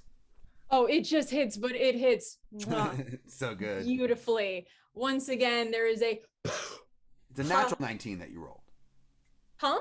You rolled a natural 19. Yeah, I rolled a natural Yeah. 19 for Mhm. 27. Yeah. Great. So there's another wonderful puff of confetti as Snacks connects. That's 21 points of damage. Okay. Including the Yeah. extra damage? Yeah. Okay. Can I get a hacker giggle? This thing is sparking like you wouldn't believe. It's actually sparking as almost as if it's being constantly hit. Nice. You know what I mean? So after you hit it for the 21 points of damage, the confetti goes everywhere. The initial spark that came off of it when you hit it is now almost constantly sparking, as if it appears to be constantly getting hit. And the tendrils are drooping a little bit, and it's just not looking well. Against her better judgment, Snacks is like looking at it like, do you need to like turn off and turn back on again? Yeah, you look for a plug to unplug it and then plug it back in. But you I'm like, are you okay? I'm kidding. Don't care. I want Need to a slide. second. But yeah, that's what I do. I hit things with my axe. That's my turn. I hit things with my axe and throw confetti. Leaf, it's your turn now. I will tell you, you feel as if actually, can you make me a perception check? Okay. I'm guessing this is to determine if Leaf notices. I rolled a 1. Oh, you don't notice anything. All right, what would you Too like to many do? Too many sparks.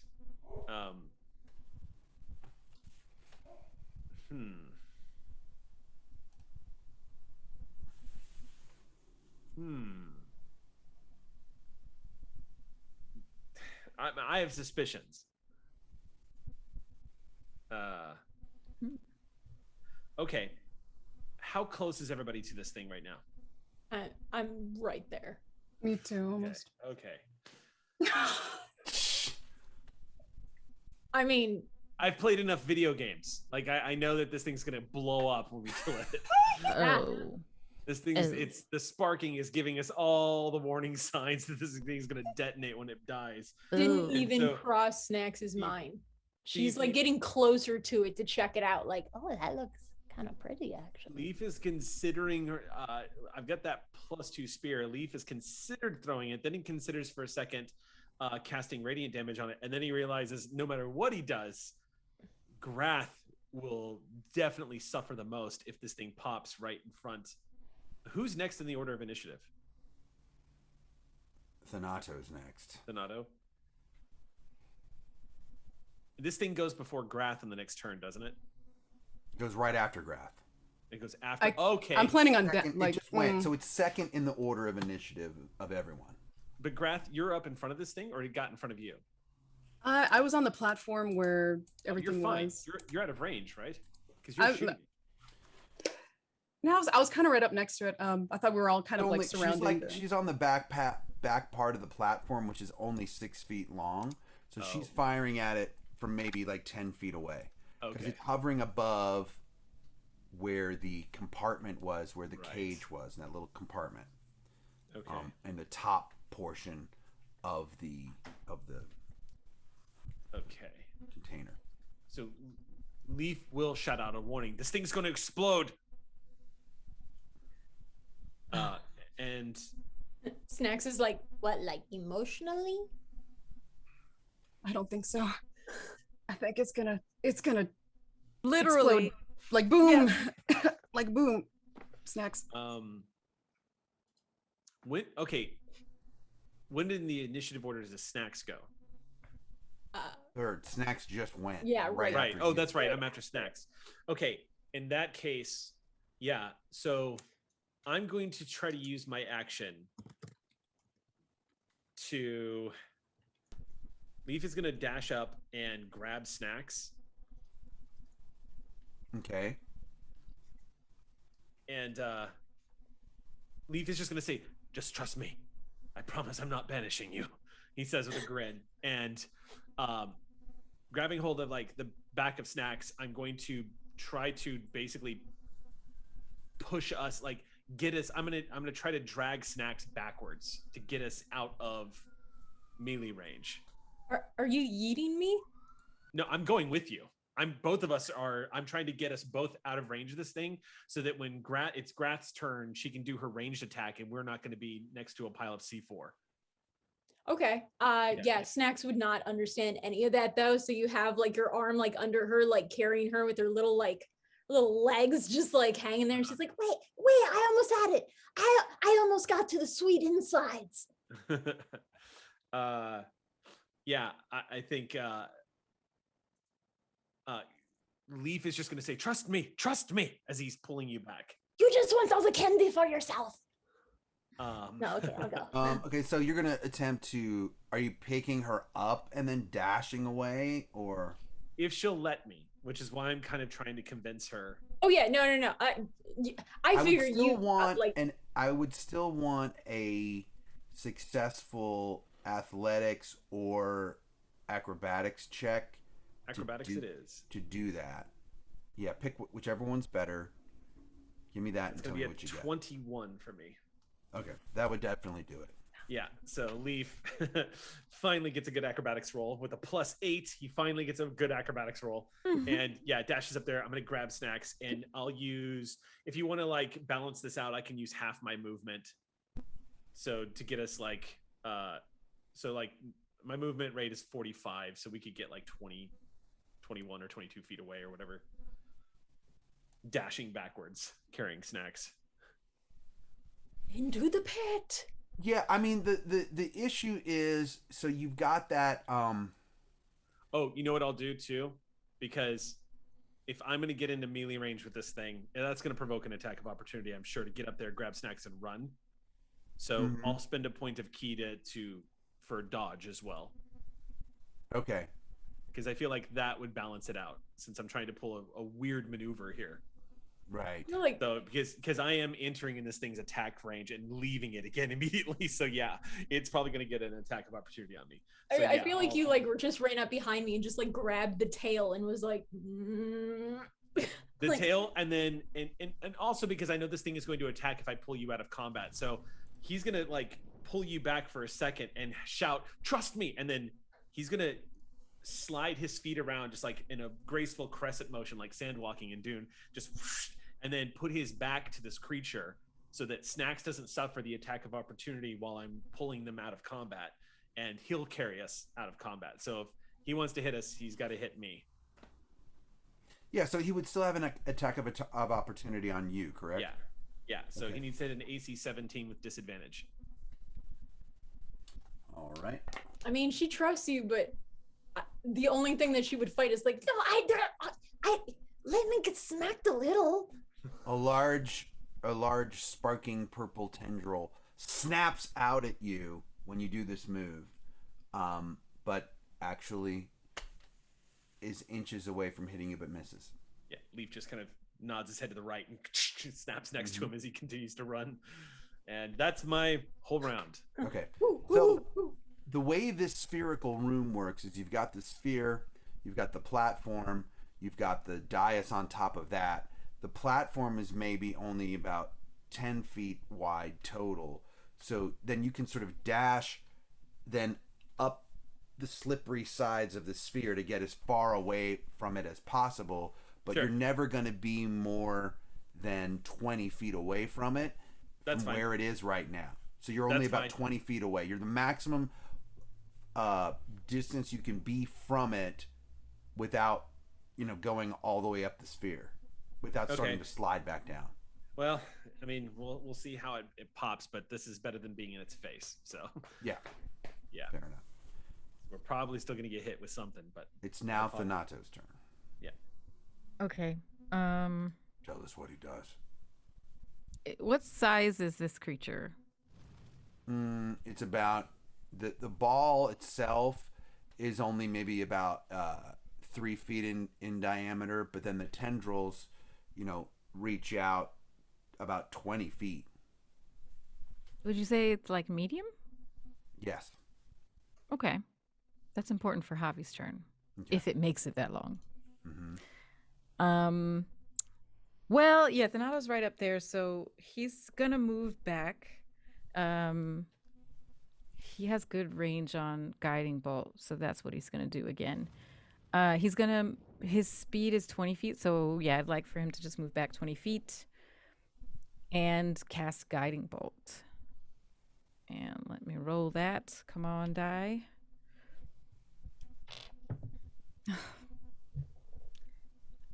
Can I use the fate point, please?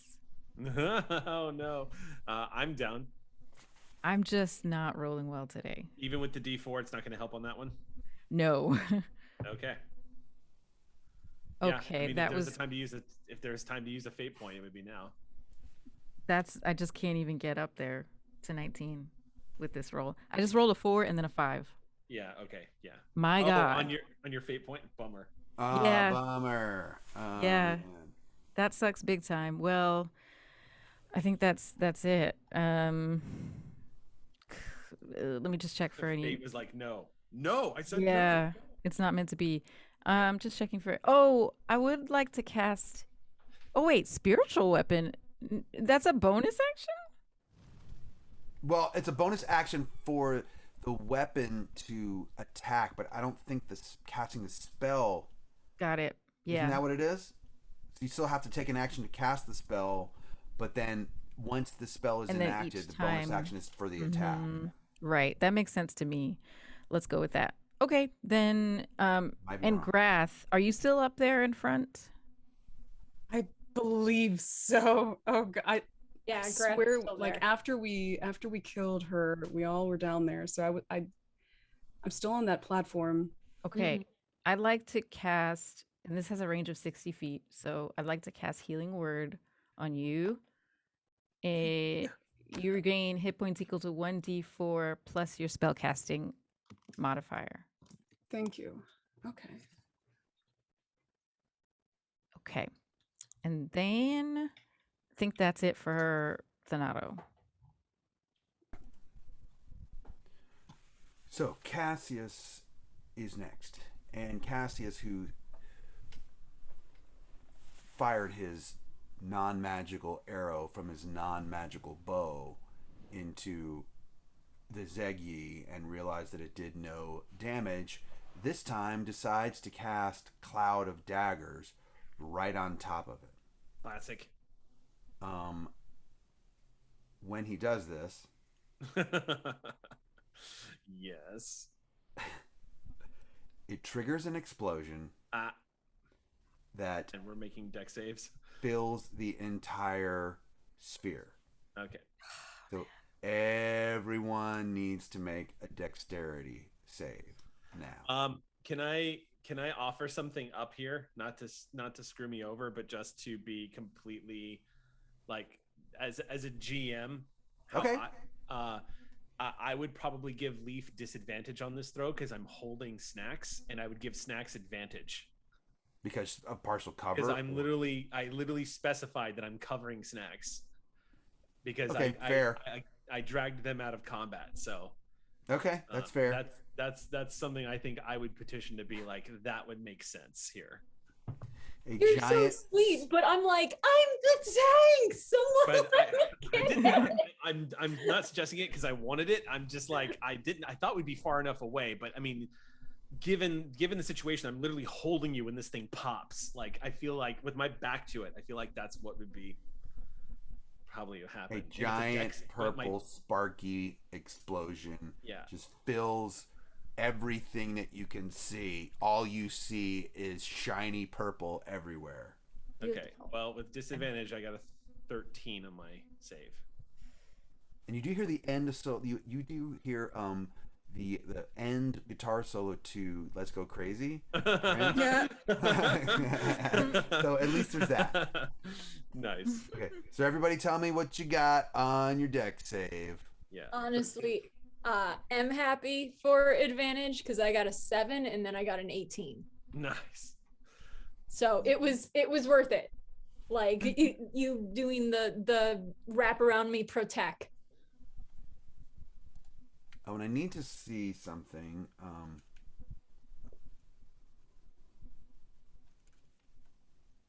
many hit points those berserkers have? 4. Right, because Oh, they're fine. All looks like Valhalla's back on the menu, boys. right. As they all just Okay, so- explode. So let me just go down the initiative order. I mean, I know you told me yours already, Snacks, but Grath, what did you get? I got a dirty 21. Okay, all right. And Snacks made it. Leaf, what did you get? I got a 13. Okay. What did Thanato get? 19. All right. And what did Hobby get? 2. Okay. Hobby was staring right at it. Everybody that got 18 or higher takes 10 points of damage, of necrotic damage, and anybody that got 17 or lower takes 20 points of necrotic damage. Oh, I can do that. Yeah. Yeah. Hobby's fine. I didn't take any damage yet, so this is good. I was raging, I so got it was 5. it was 5 points. Bam! Ow! I basically stubbed my toe. Oh, that was close. Purple is Javi's favorite color, so there was no way she could look away from this or Hobby, get away. Hobby wants to bathe in that light. Yeah, Hobby's just like, it's full of stars. Yeah, and that's Wow. we ever see a Hobby. Yeah. Leaf grunts and kind of kind of drops down after the explosion happens, and then rolls over to the ground with just like smoke drifting up from his back and a small grin on his face. Yeah, as you like started to fall and lean forward, like because you were protecting me, I kind of like leaned on me a bit and then you flopped, but I was still like gripping onto your chest as you did it, so it was just like and so I like flip with you and you're smoking and I'm like shaking your chest being like, you are a very, very sweet green man, but oh my gosh, I'm so strong. I'm so big and strong. Oh my God, you could have been really hurt. And I'm like just shaking you so violently as you're like breathing hard and smoking. Kind of like probably like slapping my back against the floor that just got roasted. I didn't want to say it. Like my head canon is like you might want to roll for some more damage or for like the head. Or slap damage. You son of a! I told you to let me get hit. It looks as if Cathartica made the save and Cassius did not, but they're both still alive. About half the berserkers made the save, about half didn't. Everybody that didn't make the save, though, if you're wearing non-magical armor, your armor has been damaged by this explosion. So therefore, if you're wearing non-magical armor, your armor is doing a -1 job now. Question. Yes. Leaf wears no armor at all, so are my clothes shredded? Your clothes are shredded. So are your abs. Yeah. But Leaf is having like a Galaxy Quest moment where he's just shirtless for some reason all of a sudden. Mm-hmm. Yeah. Or a Guardians of the Galaxy moment where where there's a red light on your abs. But your clothes are shredded, but your armor class didn't go down. But everyone else's armor class actually goes down by 1. Because your non-magical armor has been damaged in that way. So Thanato, it goes down, but for Javi, it doesn't. Oh no, Thanato made it. Sorry, Javi has mage armor, so. Well, that's a spell, right? So you don't wear armor. No. Then you're fine. You're fine. It's just literally it's as if your armor was physically like there were things wrong with it. Okay. Ooh, we're at basically 6,899 followers. So trying to get to 7,000 followers today if we can do it. Hopefully. We're halfway. We've got only 101 left. Ooh, we're so close to 6,900. It's supposed to be funny, but I don't know why. I think I know why. All right. So you're now. The room is calm. The room is clear. Okay. It's also 2:30, so it's a perfect time to take a break. Yeah. So we will be taking a 10-minute break, everybody, and we'll be back in just a minute to continue exploring this very increasingly dangerous room. Yes, explosive room. Mm-hmm. Hooray.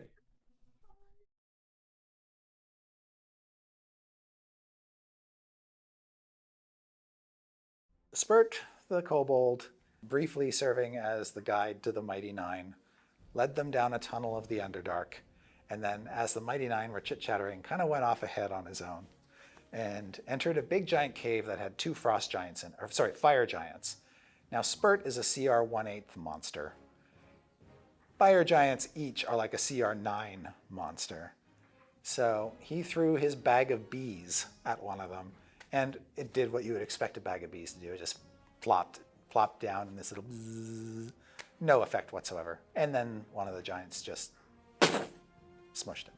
Spurt showed up for 15 minutes actually in an episode that was kind of very straight up to that point. So he was like this humorous interlude, I guess, for lack of a better term.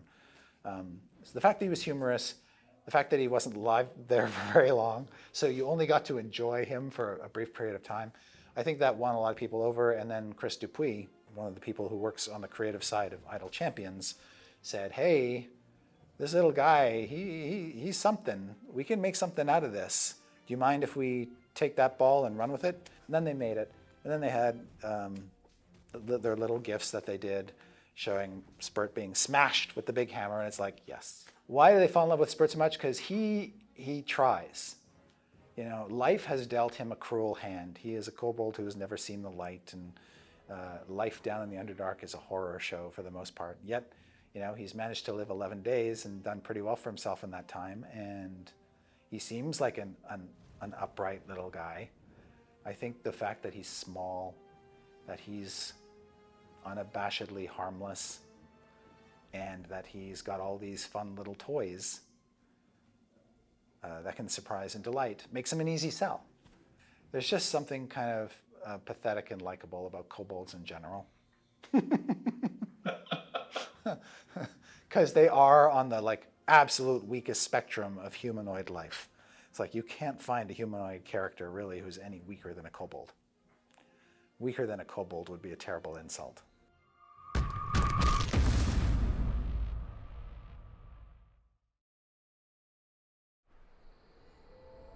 Waterdeep, the city of splendors, is peaceful at night. Old friends gather at the yawning portal and share stories about the threats to our city. Threats that never sleep. Waterdeep needs warriors. My name is Laeral Silverhand. I've summoned the greatest heroes in Faerun, the Warriors of Waterdeep.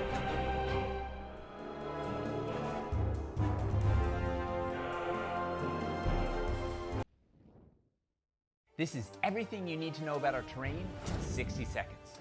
We hand sculpt our pieces for maximum detail and artistry, infusing passion into every millimeter of our work. Everything is available beautifully hand painted so you can start playing right away. Or you can choose unpainted to paint everything yourself. Our pieces are completely modular so you can use the same sets to create a new adventure every time. We create everything out of Dwarvenite, our top secret PVC formula that's nearly indestructible. We pack our pieces with as many features as possible, such as swappable LEDs to quickly change the look of your scene. We offer magnetic accessories to add flavor or increase the danger. A 1-inch tactical grid is sculpted into our floors. We offer a range of environments, including dungeons, caverns, cities, castles, sewers, forests, mountains, streets, burrows, ice, and hellscape. And that's just the beginning. That's everything you need to know about Dwarven Forge in 60 seconds.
The assassin with a face like a cherubim. No need to roll twice. I'm using all the dice. Custom tower. And when that wizard multi-class with spell power sharp as glass, I'm burning slots like I'm throwing cash. Didn't excavate the room when I cast it fell a doom. 'Cause this is how I roll my hits critical. Better have a D20.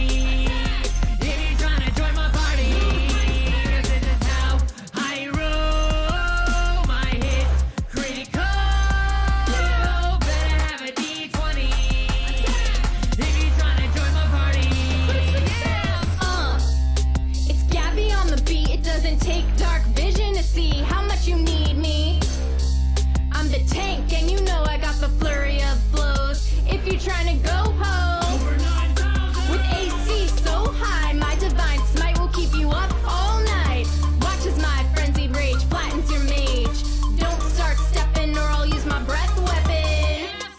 'Cause this is how I roll my hits critical. Better have a D20 if you're trying to join my party. 'Cause this is how I roll my hits critical. Better have a D20 if you're trying to join my party.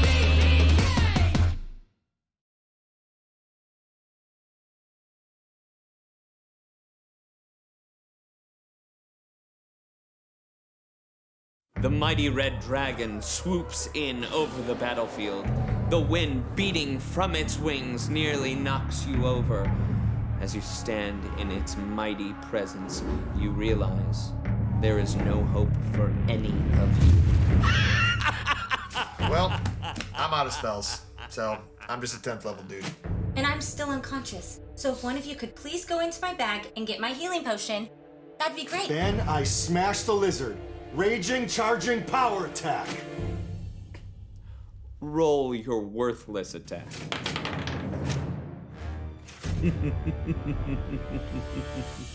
Your pitiful attack glances off the dragon's scale, and it opens its mouth, casting you in the molten glow of its inner heat as it prepares to release its fiery breath upon you all.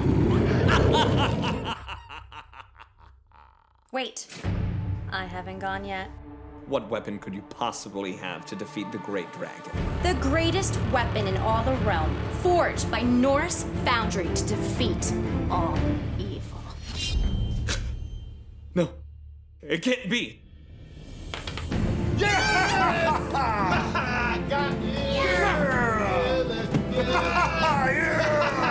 Take up a fight against evil with the finest weapons in the realm at NorseFoundry.com and be Be sure to watch Dragons and Things every Friday night on Twitch.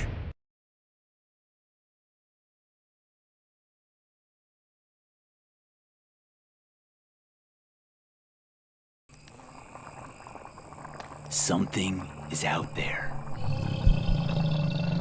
It's massive, dangerous, and untamed. Prepare to bravely face Wildlands. Savage new wilderness gaming terrain by Dwarven Forge. Immerse your players in an epic gaming experience like no other.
We're back, everyone.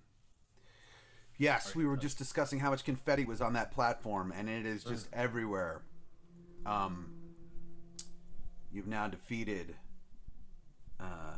big electrical tingly. the Zeggy. The purple electric Zeggy. Zeggy Stardust. Funky Ben. Zeggy Stardust. There it is. Exactly. You're now out of combat.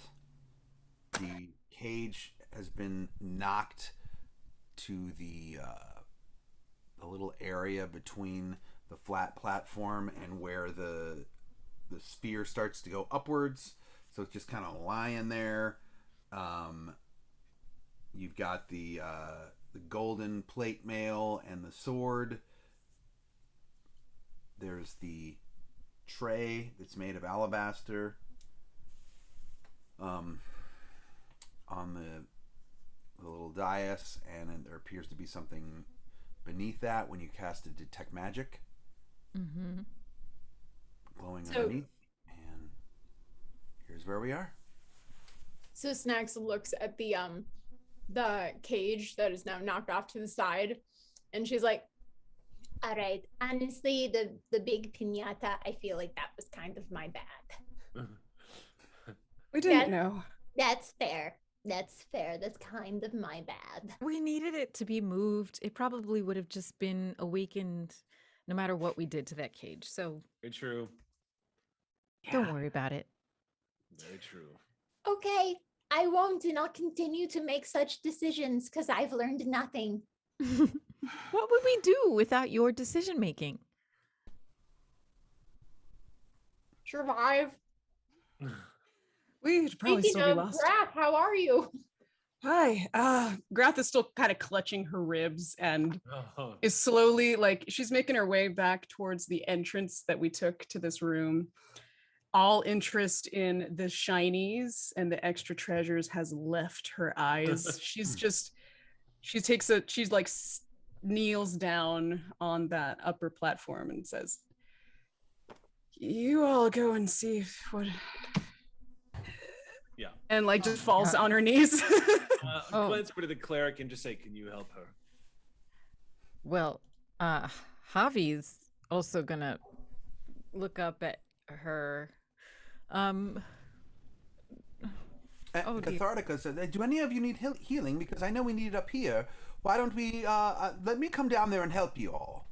Well, So she just her- went up, right? Grass Yeah, I was going towards the exit because Well, she I was mean, ready to die. She didn't want to ask for help. There's kind of a way in, but no way out without a rope or some sort of help. Oh, I have the boots of spider. Yeah. Oh, you have the boots of spider. I was just like, Right. you know. That's She right. just like passes out from pain, but she's stuck on the ceiling, so she's just like a limp little body. It's like, If So do you go sliding up to? And by the way, welcome Raiders. Thanks Garwar for raiding us. They have just defeated a Zegyi inside the vampire's chamber, and now are figuring out how to heal themselves. So, are you gonna spider climb back up to the balcony, right? I was about to, but after Cathartica, said that, I was like, that's a really good idea. Maybe, can you help me out here? That's right. We are trying to get to 7,000 followers tonight. Yes. So if anyone so who's close. watching, give us a follow. We're so close to getting there, and there's going to be 2 giveaways if we get to 7,000 followers. If Okay, every back to the- raider follows, we could get there. Yeah, we'll get it. Think about it. Think about it. Yeah. Now, Cathartica and Cassius both kind of climb over the balcony and just sort of like slide down to the platform on their butts, like they're at the park or something. And you've got some wounded berserkers. You've got and then you guys. So she's going, if it's okay with you, she's going to cast at 4th level mass healing word on everyone. Sweet. So everyone gets 9 points of healing. Okay. Start. I'll take it. Yeah. Yeah, it's something. It's the thing about those mass Leaf's healing looking pretty spells. good. They don't really do a lot. I was not that injured, so Yeah. that does well for me. And then, if anyone else needs some more individual healing, let me know, and I can clearly attend to each one of you. Cathartic. I think I actually need your help. Oh, my dear. So she puts her hands on you and casts at 3rd level Cure Wounds, and you take another 19 points of healing. That's pretty I was going to say, you take 19 points of damage. yeah. She finishes. That's exactly how much. Turns heal at this That was exact moment. exactly how much health points I had. That's what I was waiting for. Nicely done. No. Yeah. Thank you. Grath looks into her eyes. Thankfully, I appreciate you. Strains up a little more. Snacks comes over to the 2 of them. I mean, I'll be honest, I don't really know a whole lot about how healing works, so I didn't know if you needed all of this blood back, but I collected as much of it as I could. Oh, I don't think that's how it works, Snacks, but thank you. So you're saying you don't want it? No, but I also, if that's mine, maybe don't also consume it. I don't know how to feel about that. I mean, I could make sausages. No, just it's okay. Just let it. It's gone. It's gone. It's not mine Okay. anymore. All right. No, I'm picking up what you're putting down. I understand. I'll just use it for fertilizer. She winks at you. Also, like, it's like, right. Snacks. Yeah. Okay. That's fine. Let's just. What else are we gonna do here? There was these other objects. Let's assume that everything is cursed. That armor, that sword, all of it. Team, what do we do from here? There were some pieces of jewelry that were inside the cage. That when Snacks hit the cage with her axe, the jewelry sort of just went flying. And you were not getting magic detection off of that jewelry. Am I still detecting magic from the cage itself? Yes. Okay. Still magic-y. Okay. Snacks Cage is magic, reaching for the sword cage. is magic, the armor is magic, and there is magic coming from underneath that compartment. Wait, Snacks is looking for the cage still? Oh, she's like reaching for it. Oh, okay. Grath is like, okay, Snacks, I'm gonna need Grab you to It's fine. leave it alone for a second. Nope, she grabbed it, and it does nothing. Okay. Grabbing She's the shaking cage. it. She's shaking all the jewelry on the inside. Yep. I'm gonna come over and cast Identify on that cage now. Okay. Grath You steps back a bit. cast Identify on the cage, and you know that this cage is a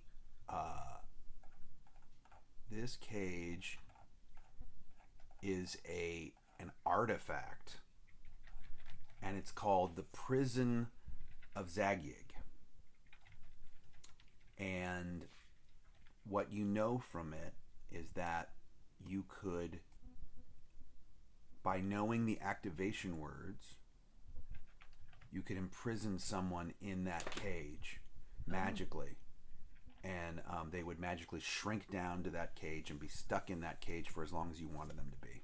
You need to know the activation word, which you do not know. Can I roll for that? Is it something that I could? It's nothing you can guess. Mm-hmm. Okay. That's an identify. I mean, challenge accepted. You know that the words may be written somewhere, or they could be in some ancient text somewhere, probably accompanying this. You're not sure. Well, I'm gonna walk back over to the slab, the alabaster slab that the cage was inside, and I'm gonna look now under it and see, is there another layer to lift up, or can I see what's already under it? Can you roll me a perception check? Yes. Or investigation, whichever is better. I think my investigation is nope. Perception is slightly better. Okay. I got an 11. You don't. I mean, you know that there's more. Like, you step back and look at the device, and you're like, there's a chamber underneath there, but you can't figure out where that is with that 11. Thanato walks over and takes a look as well. Can he roll perception? Because he has. You all can, if you'd like. Banger's perception. I'll roll as well. I got 22.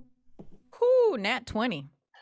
You see a hairline fracture, and you feel that if with enough force, you could lift up that compartment like it's a cover to get into what's underneath.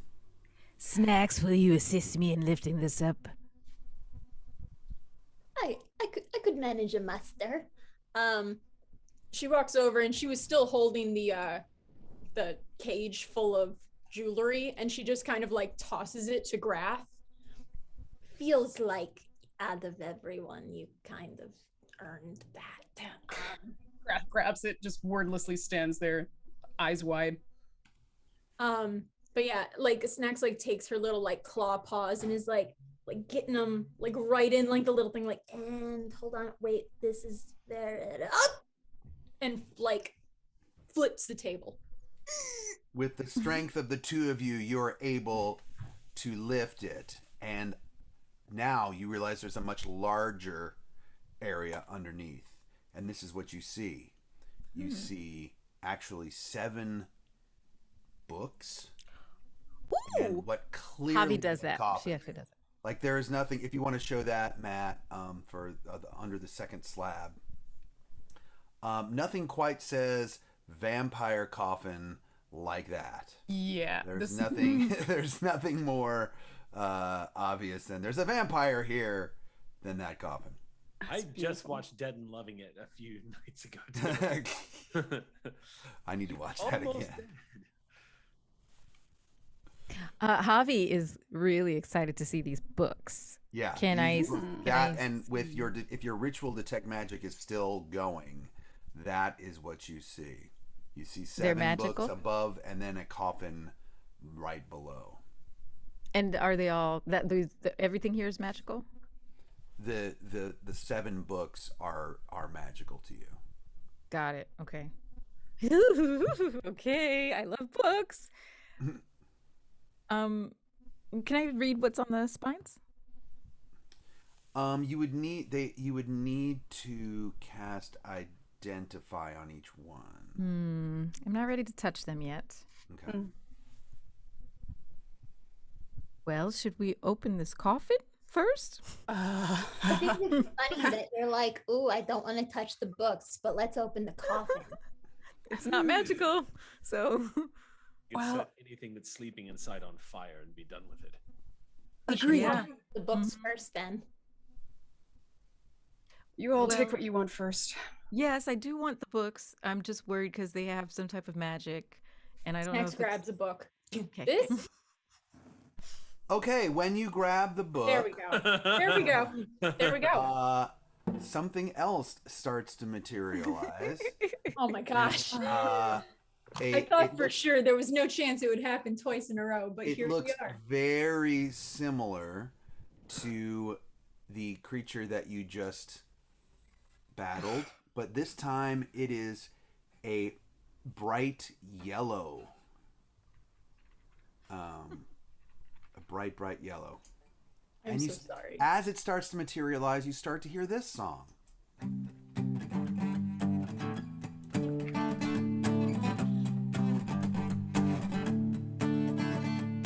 Ooh, I'm electric. Ooh, I'm gonna shock you. Ooh, and then I'll rock you. I'm a zag, yeah, believe me, girl. I'm gonna send you to the next world. Ooh, I'm made of lightning. Ooh, ain't that exciting? Ooh, you know I feel like fighting. I'm a zag, yeah, believe me, mister. You're gonna feel like you've been hit with a twister. Roll for initiative, everybody. Oh, Grath runs. No. All right. I am so sorry. No, this is the best. All right. It's all fun and games until it happens multiple times in a row. You know that if B Dave was here, he would have done that. Yeah, he would have. He would have. Oh, yeah. Like I was thinking about, I was like, Thanato totally would have just grabbed it. Ooh. I was like, surely it'll be fine. Oh my god, I'm so sorry. 9 on my initiative. It's fine. It's Snacks. Snacks. Is I'll curious. 8. Donato got a dirty 20. Okay. And Javi got an 18. Nice. Oh, nice. Okay. I got a 19. 19. I'm right in between y'all. Okay. Snacks, you said you got an 8? I did. Leaf, what did you get? My total was 9. Okay. The monster critted, so it goes first. Okay. To be fair, I did say before that I learned absolutely nothing. Yeah, it's true. You did warn us. We wouldn't want to. You might get the tank this time though, because you are the one that grabbed the book. Mm-hmm. So it materialized when you grabbed that book. I'm not going to touch anything. Everyone just remember that it explodes when it dies. Cathartica got a 9. And Snacks, you got a 7? 8. You got an 8. Okay. All right. You grabbed the book. I did. And you now get the first thing that happens is a bolt fires out from the center of the sphere. And I need you to make a dexterity saving throw, please. Okie dokie, that's a dirty 20. Yeah. Okay. Not bad, not bad. You made it. And so you take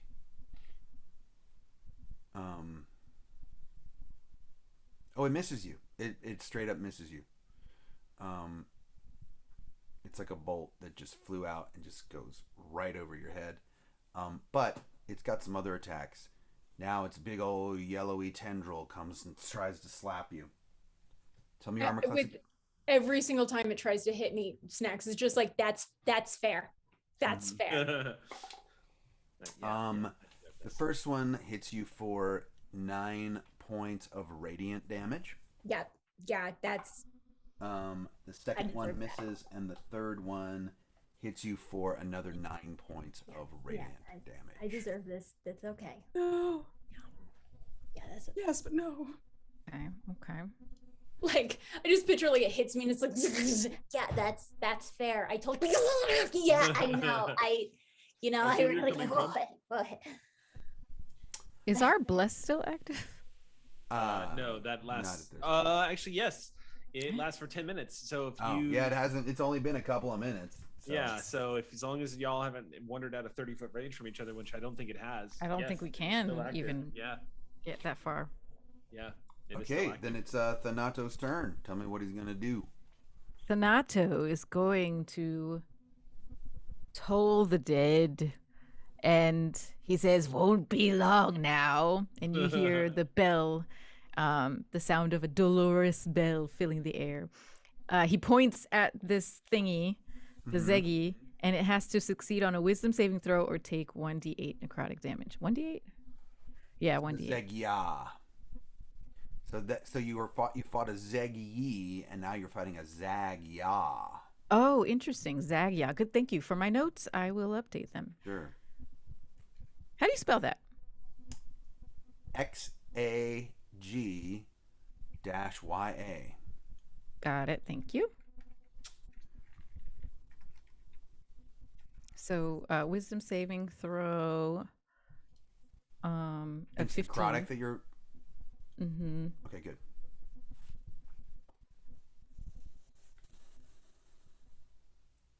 I'm so sorry. It's just like I'm awful about this for the rest of the day. No, don't apologize. Like, is it a bones day or a no bones day? What did I do? It's like neither and both. Did it make the save? It did make the save. Does it take half damage, or what does it take? Nothing. No, doesn't take half. Okay, I'll get you next time, friend. All right, just sit tight. I'll be right back with you. Don't go anywhere. And if there's a bonus action, so we decided spiritual weapon. You can use spiritual weapon with a bonus action, so go for it. Guess what I'm gonna do? All right. Okay. Yeah, I'm gonna cast spiritual weapon. It will. The spiritual weapon will attack with you, or with Thanato's turn. So. Great. Okay. Do you mean my next turn, or no? It'll attack now, but okay. when Thanato's turn comes up again, the spiritual weapon will be levitating there next to him. Lovely. Well, he casts a spell, and it's actually going to be in the shape of a pinwheel, a spin, like a spindle wheel. I don't know why, just because. And it's going to just spark down. What is it? Let's see. Make a melee spell attack. The target takes force damage. Oh, I don't know. Well, we'll see if it does anything. So let me do this melee attack thing. Spell attack. Okay. 17. That misses. Oh, well, it won't be long now, I promise. I promise. I'm serious. Just sit tight. Sit tight. My friends are going to have their way with you, and then I'll be back. And that's Thanato's turn. All right. Sorry. Okay, Dave. Grath. Grath still has this look of just disbelief on her face. Looks at Snacks and takes her bow off and starts to dash towards the other platform, I guess. The farthest away platform. Everything's still going to be within her range, though, she does. So that's going to be her action. Bonus action, she just casts behind her Hunter's Mark as she's running up to the platform. Okay. And then that's I don't think I could do any attacks after dashing though, so. Well, I mean, I don't think you so you're trying I'm putting space between me and the ball of lightning. Okay. So you're up on the balcony. Yes. Yeah. Okay. She's you didn't need to dash though? Really? Because you were close enough to just use your regular movement to get to the balcony. Oh, then the room is small enough where I'll allow you to use your movement Then I'm gonna do that. One of the balconies. You can pick any of the 6 and then fire down upon it. Yeah. Yeah, so I'll do that instead. I'll move out there and cast Hunter's Mark. I can attack? I thought it was just movement or dash and then that's it, right? Yep, go for it. Please roll for attack, please. Oh, again. Okay, all right, cool. So as she does that, she's doing too much at the same time because I rolled a 7 to hit. Nope, 7's not going to hit it. I don't think so. And I got 2 attacks, but I'm already moving and I already did my bonus. Like, can I attack one more time? Yep. All right. She's gonna.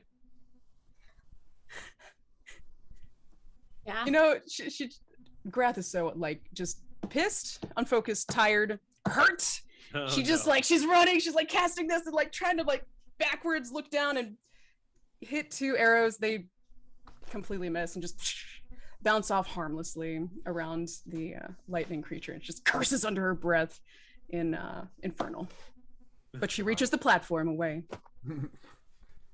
Javi, it's now your turn. Okay, well, Javi's finally gonna do Word of Radiance because she's close enough to this thing. It's 5-foot range, and she's going to just say, she just kind of puts her hands together and then says, no one can hear it. She just mutters something, and burning radiance arcs out from her body, and y'all are fine. I get to choose who is having to roll a Constitution saving throw of 16, and it's just that dude. Okay. I don't have to make a saving throw because you realize that when you do that, radiant. Oh crap! Yeah, I forgot. Crap. Does not seem to react to it at all. In fact, it even seems to like it. Yeah, I'm sorry. Oh, well, now we should roll persuasion. Yeah. That's my okay. My brain farted. I was ready with a necrotic damage spell, and then I did the Word of Radiance. Okay. That's me. I'm not judging you. No, nobody is. I mean, that's kind of like how these things work. You got to figure it out in combat sometimes, you know? Yeah. But I already knew, just because, like, you already said, yeah. It's okay. But Javi will cast the Healing Light bonus action on Grath. And just kind of like, when she sees that doesn't work, like, crap. Well, while I'm healing people, she's going to go and heal. She's not go, but just from where she's standing. And let me roll it's 5d. I'm going to give you, I can use 4d6. And I will. That's going to be Javi's turn. So 5, 11, 14, 15 healing. Oh, damn it. Just put me out of my misery. Keep killing him. Thank you, Javi. Please be careful. Will do. I feel a lot better now. And Javi is going to step back again, although there's not really anywhere to go. Right. Okay, Leaf. Show me what you got. Well, I mean, my ability is already up, so Leaf's going to get into combat this time. So I'm going to dash forward with my +2 spear, and Leaf just angles it up and then starts doing stabbing attacks, like rapid stabbing attacks on this thing. Great. So first attack, it's going to be a 29. That will hit. And the second attack will not be a 29. It will be a 13. So that's going to miss. But I am using this with 2 hands, so he is going to take 11 points of damage from Leaf. And I don't think I should do Flurry of Blows here. I don't want to. What's up? Spear hit. The first spear hit did how much damage? 11 points of damage. Okay. Do I see a lot of sparks coming off of it? I mean, you when you hit it, you see sparks for sure. Okay, but not. It doesn't look like it's. Doesn't look like No. Boss. It's not flashing red. Okay, cool. I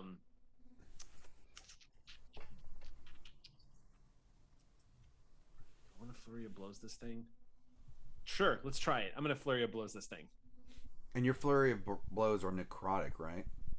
No, but they can be. I can channel Hand of Harm through them Okay. if I want. So I'm going to go ahead and pop off 2 more attacks. So the next attack, they are magical, however. That's going to miss. And Good to know. is also D&D Beyond is like, you know what? Screw you. Just screw you. I don't care. Yeah, I didn't roll above a 5 on both of those attacks. So Leaf, after he stabs it once with the spear, sets the spear down and starts contemplating, like, why did so many people hate Crystal Pepsi? Dude, although fair. I mean, it wasn't good, but I mean, the hatred is so universal. I'm just shocked. And it wasn't bad. Pepsi should stay in its lane. So yeah, Leaf basically stabs at it twice and then misses every other attack as he's trying desperately to try to land and anticipate where this thing is going to be. That's my action. It's Crystal Pepsi's hanging out with Zima somewhere in the afterlife. Universe. Soda afterlife, just gazing down. Now that I'm an adult, I want to try Zima. Not great. It was. I mean, Are there I any left? wasn't an adult, but I tried it. Did you just? Yeah. Oh, you don't know what Zima is? What is it? Oh, sweet child of the summer. Sweet. It was the Zima 90s. this Sweet weird- variety. It was the They are- 90s Mike's Hard Lemonade. Like Oh. that. No. Yeah, that's why I didn't drink it. It was clear. Yeah. Yeah, 'cause My mean, mom I'm- drank it, but I sipped her wine like once. I was a good kid. I didn't do that stuff. I was a boring kid is what I mean to say. Yeah, alcoholic I was a theater Sprite. kid, so I had Matt a said little in the chat, alcoholic Sprite. I'm just sitting here like pouring Exactly out what it my was. surge. Alcoholic Sprite. I miss my Perfect. surge. Perfect. It was White Claws before White Claws, Yeah. kind of. Mm-hmm. Okay. Mm-hmm. Yeah. Okay. Anyway, sorry. So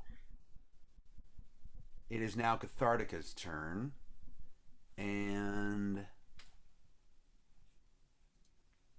she's going to cast Spirit Guardians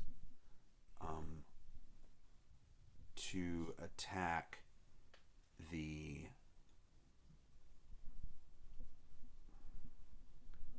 let's see. Wait, no, she's not, because she knows that won't do anything. She might not be able to do much. You know what? She's from where she is, she's going to cast.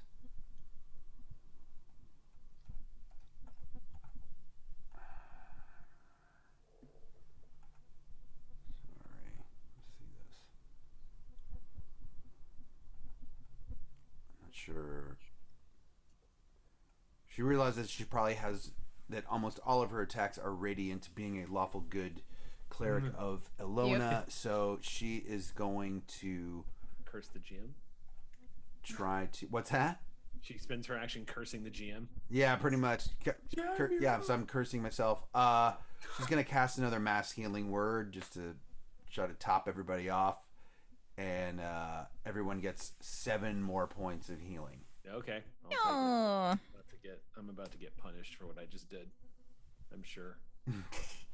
And Snacks, it's now your turn. Yeah, so like I said, every single time she gets hit, you know, it's like a cartoon skeleton. She's just Okay, that's fair. That's fair. You know, I did deserve that, I think. This time I might actually learn something. Probably not, though. and she takes I mean, she didn't even get a chance to put Hacker away. Just starts revving back up into another rage.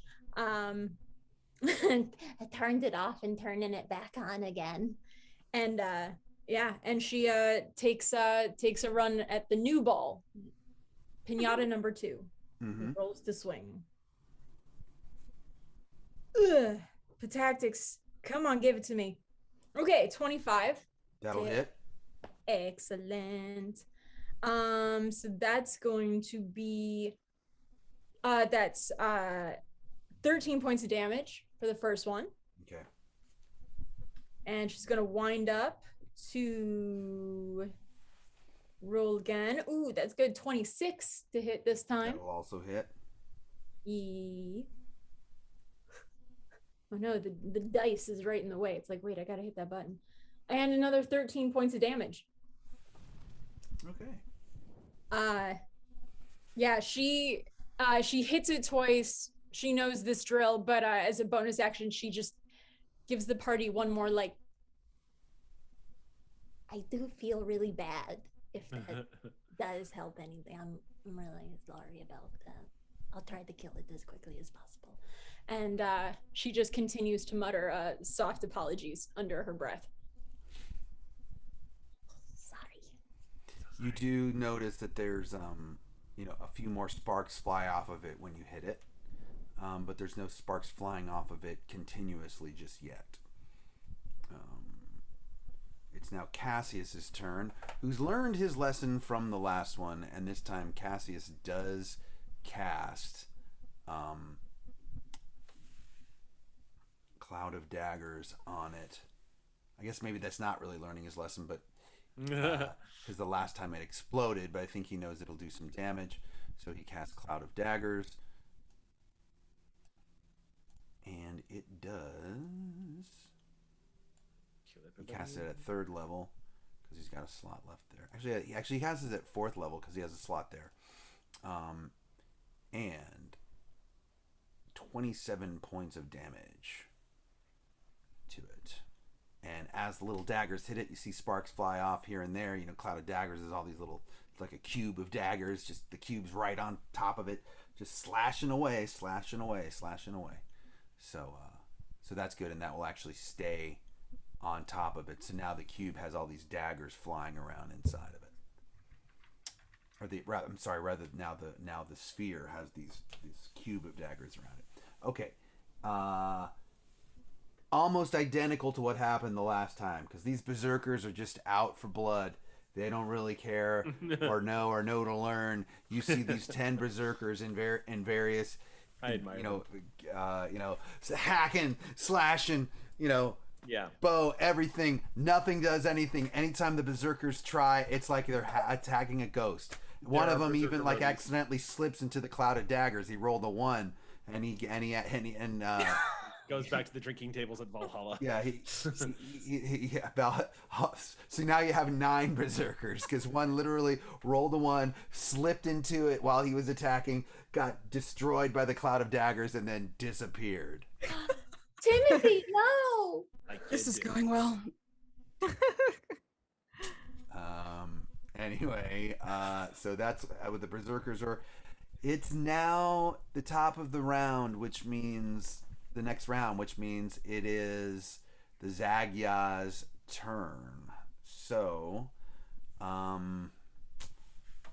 let us pray. Here we go. 4 tendrils are now snapping out at Snacks. Yeah, that's fair. The first one is a natural 1, and much like the Zagyi, when it hits it, one tendril hits another one, but it doesn't seem to do anything. The next one definitely hits you for 9 more points of damage. Ish. The third one hits you for another 9 points of damage. Ish. And the fourth one misses. Okay, I am raging, so. It does. Okay, so you can half those. It does move out of the Cloud of Daggers because it's its turn. So moving out of the Cloud of Daggers will actually take damage to get away from it. So it will take an additional.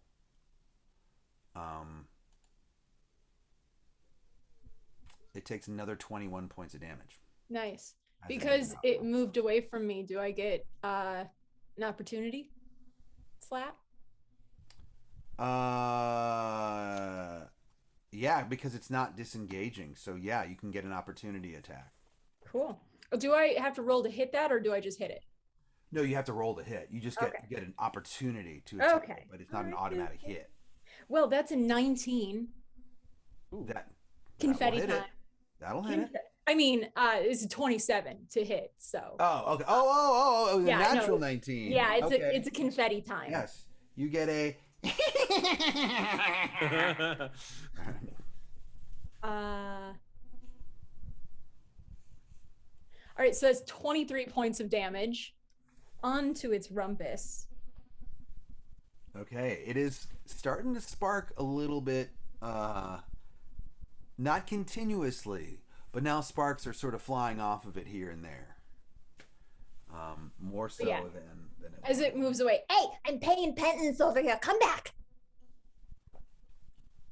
it just moves about 10. This room is not very large, so it moves just out of the cloud, basically. But enough for you to just slap it. Okay, it's now Thanato's turn. Can y'all help me remember? This is Eliza asking. When I did Toll the Dead before for Thanato, so it passed the wisdom saving throw. Is that right? Mm-hmm. Do y'all remember? Yeah. Okay. Okay. Well, Thanato is going to cast Bane. Okay. So Nice. Nice. Charisma saving throw, DC 15. And let's hope it doesn't have good charisma. It rolls a natural 1. Yes. Okay. Whoa. Nice. Then it's going to, whenever a target that fails the saving throw makes an attack roll. So whenever it attacks or does a saving throw before the spell ends, which is up to 1 minute, so combat, the target must roll a d4 and subtract the number rolled from the attack roll or saving throw. So it gets a minus d4 to all its attacks and saving throws. Okay. For how long? Right. Up to a minute. Okay. And I've cast it at. I actually would love to cast it at a higher spell's life. That's cool. Oh no, never mind. That just gives you more than one target, and I just need this one. So first level, boom, boom. There it is. Okay. But no damage to it. It's just making it. It's just nerfing it basically. Okay. And bonus action. Oh, the spiritual weapon is active. Isn't That's it? right. The spiritual weapon can make an attack. Sweet. You still have a D4, by the way. Thank you, D4. Yeah. That's still. You still have the action to use that. Okay, so I do a melee spell attack for the spiritual weapon again. And I have that D4, so I'm gonna need that. Oh wait, actually 17 without the D4. Do I need the D4? The 17. You need the D4. Yeah, I do. Okay. Yeah. Yes, that's 20 total. 30-20. Okay, that will hit it. Yay. Yes. So it takes 1d8 plus 3. Is that right? Of what kind of damage? Of necrotic. Oh wait, nope. Sorry, is that right? Force, right? Wasn't it force? Force damage. Spiritual? Yeah. Yeah, spiritual weapon. Force damage. Mhm. Okay. Yeah. D8. So 5 plus 3, 8 total. Okay. As you hit it, the sparks start to fly a little bit more. Good, good. Yes, spark for us. Spark. And is that it for Thanato? Yeah. That's it for Thanato. Yeah. All right. Grath. Hello. Okay. All right. So Grath is finally at a safe distance. She is going to aim towards this creature. And oh yes. Focusing, by the way. So 13 to hit. Or I'm sorry, 23 to hit. Oh, 23 will hit. Sorry, Yeah. my brain math that don't exist, don't happen. Nope. So 23 to hit, and let's roll some damage. I didn't even use the +4 either. So, all right. 6 plus 10, 16. 16 on the first hit. Draws out another arrow, and let's.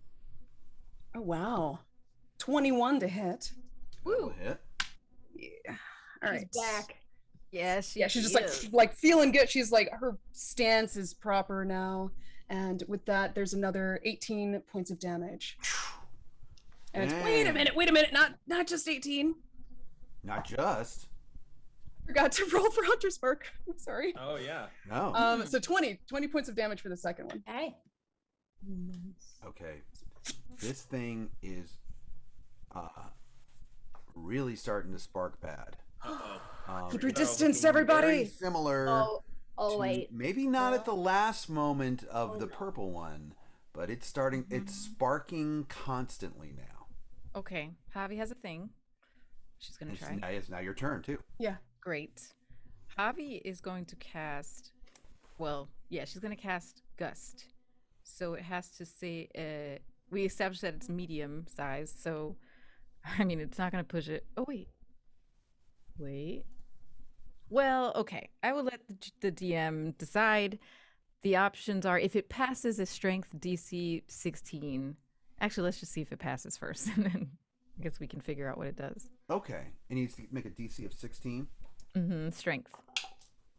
Okay, it does not pass. Okay, so the options are, it says... Got a real shitty strength. Good. One medium or smaller creature that you choose must... or it will be pushed up to 5 feet away from you.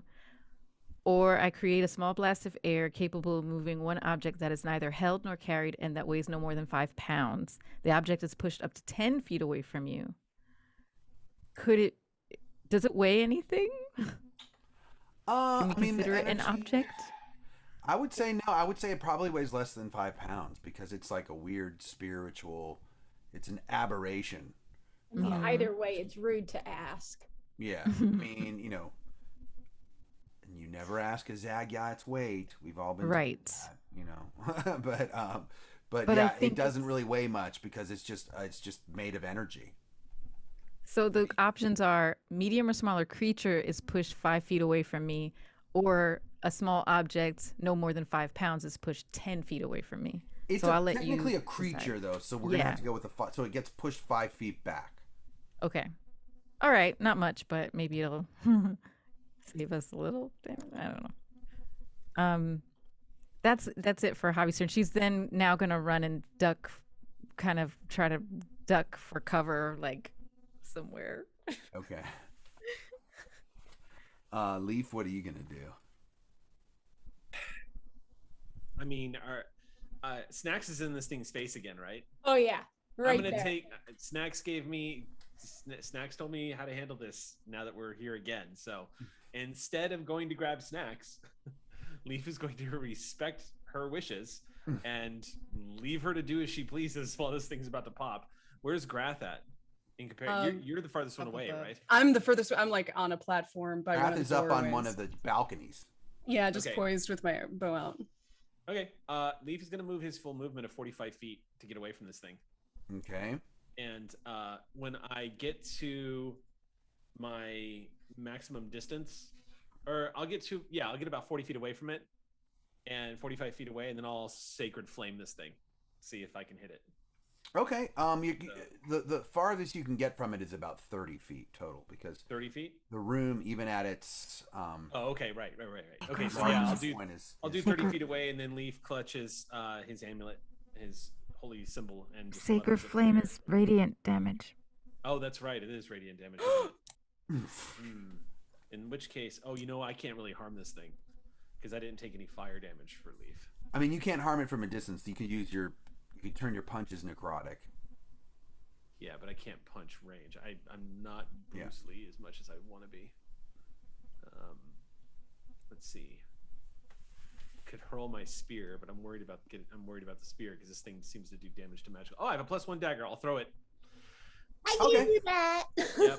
Throw that dagger. Nice. Yeah. So he's gonna withdraw a +1 dagger and hurl it, and it has a range of 20 and 60. So I'm gonna get to 20 feet, and then throw it, and then try to move.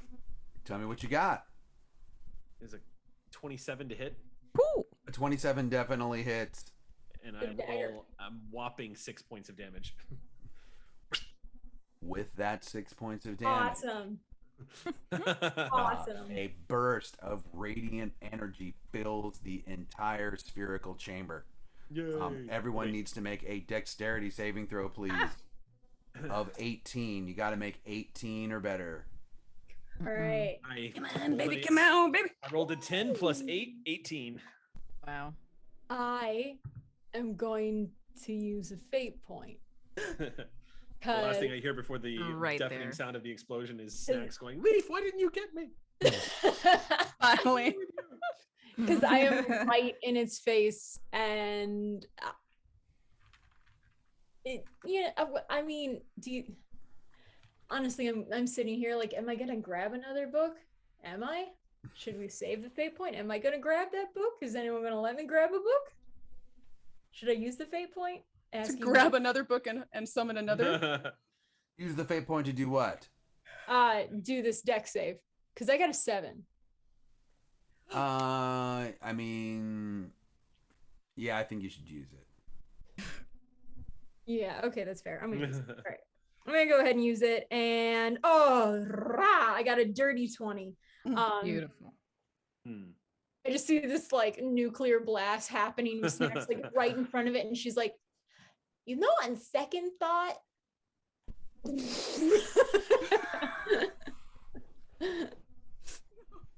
Oh, actually, no. Right as the thing is starting to like spark and everything, Snacks turns around for a second and she's like, Did you know that some scientists believe that deja vu is actually instead just when one eye absorbs an image before the other, so the brain just actually sees the same image twice and just kind of like gets it twice? But I think that this definitely has happened before. Everyone who didn't make it takes 20 points of radiant damage, and everybody who made it still takes 10 points of radiant damage. Got 24, so I'm good.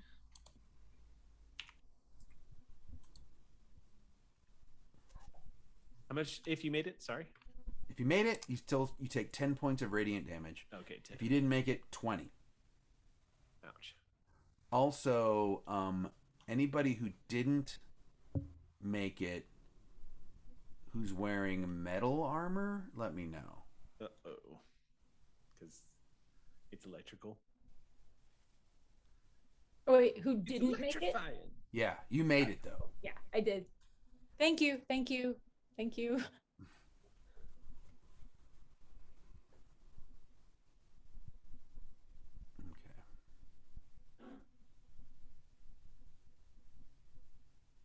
So everyone that failed to save, no one's wearing metal armor? No. Okay. All right. Leaf Oh is yeah, and you're already- resistant radiant. That's Okay. great. So, but is this a situation where the last of Leaf's clothes have been shredded?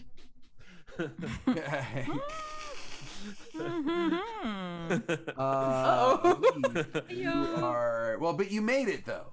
Yeah, I made it. So you're okay. You're all right. Okay. You avoided your Right, clothes right. being shredded. So Gotcha. all right. I avoided it is- pixelation. It is now nowhere to be found. All that's left now are the 7 books and the clearly vampire coffin.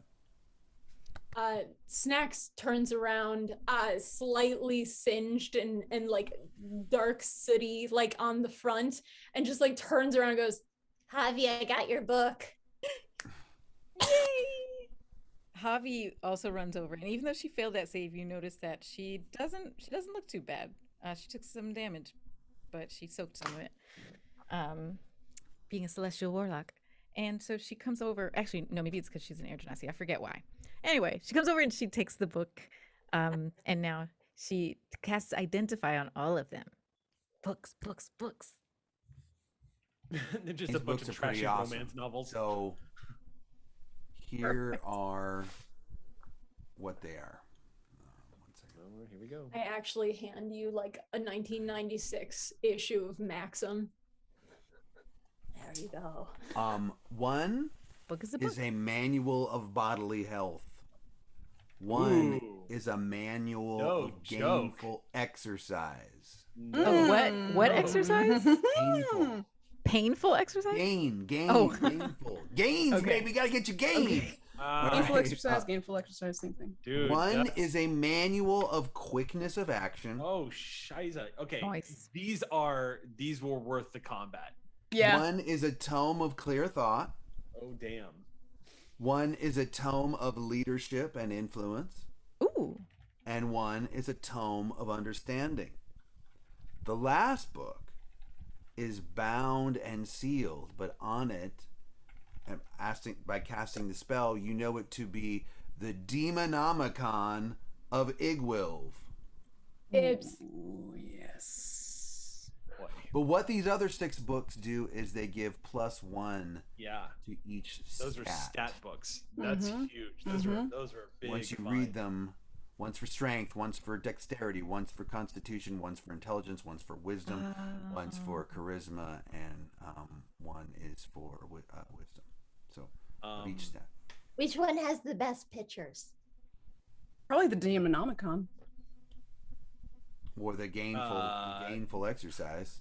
I would. Got a bunch of ripped abs in there for sure. Yeah. Oh yeah. Might want to. You cast Identify on it, so you would know what the Demonomicon is and how it works, right? Is it a book of Yes. summoning? Is it like okay? Would I know that? I'll tell you a little bit about it. Yeah. The Demonomicon.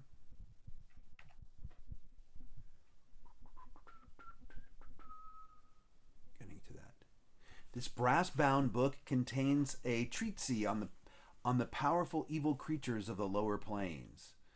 In it, there are only 6 copies known to exist. They contain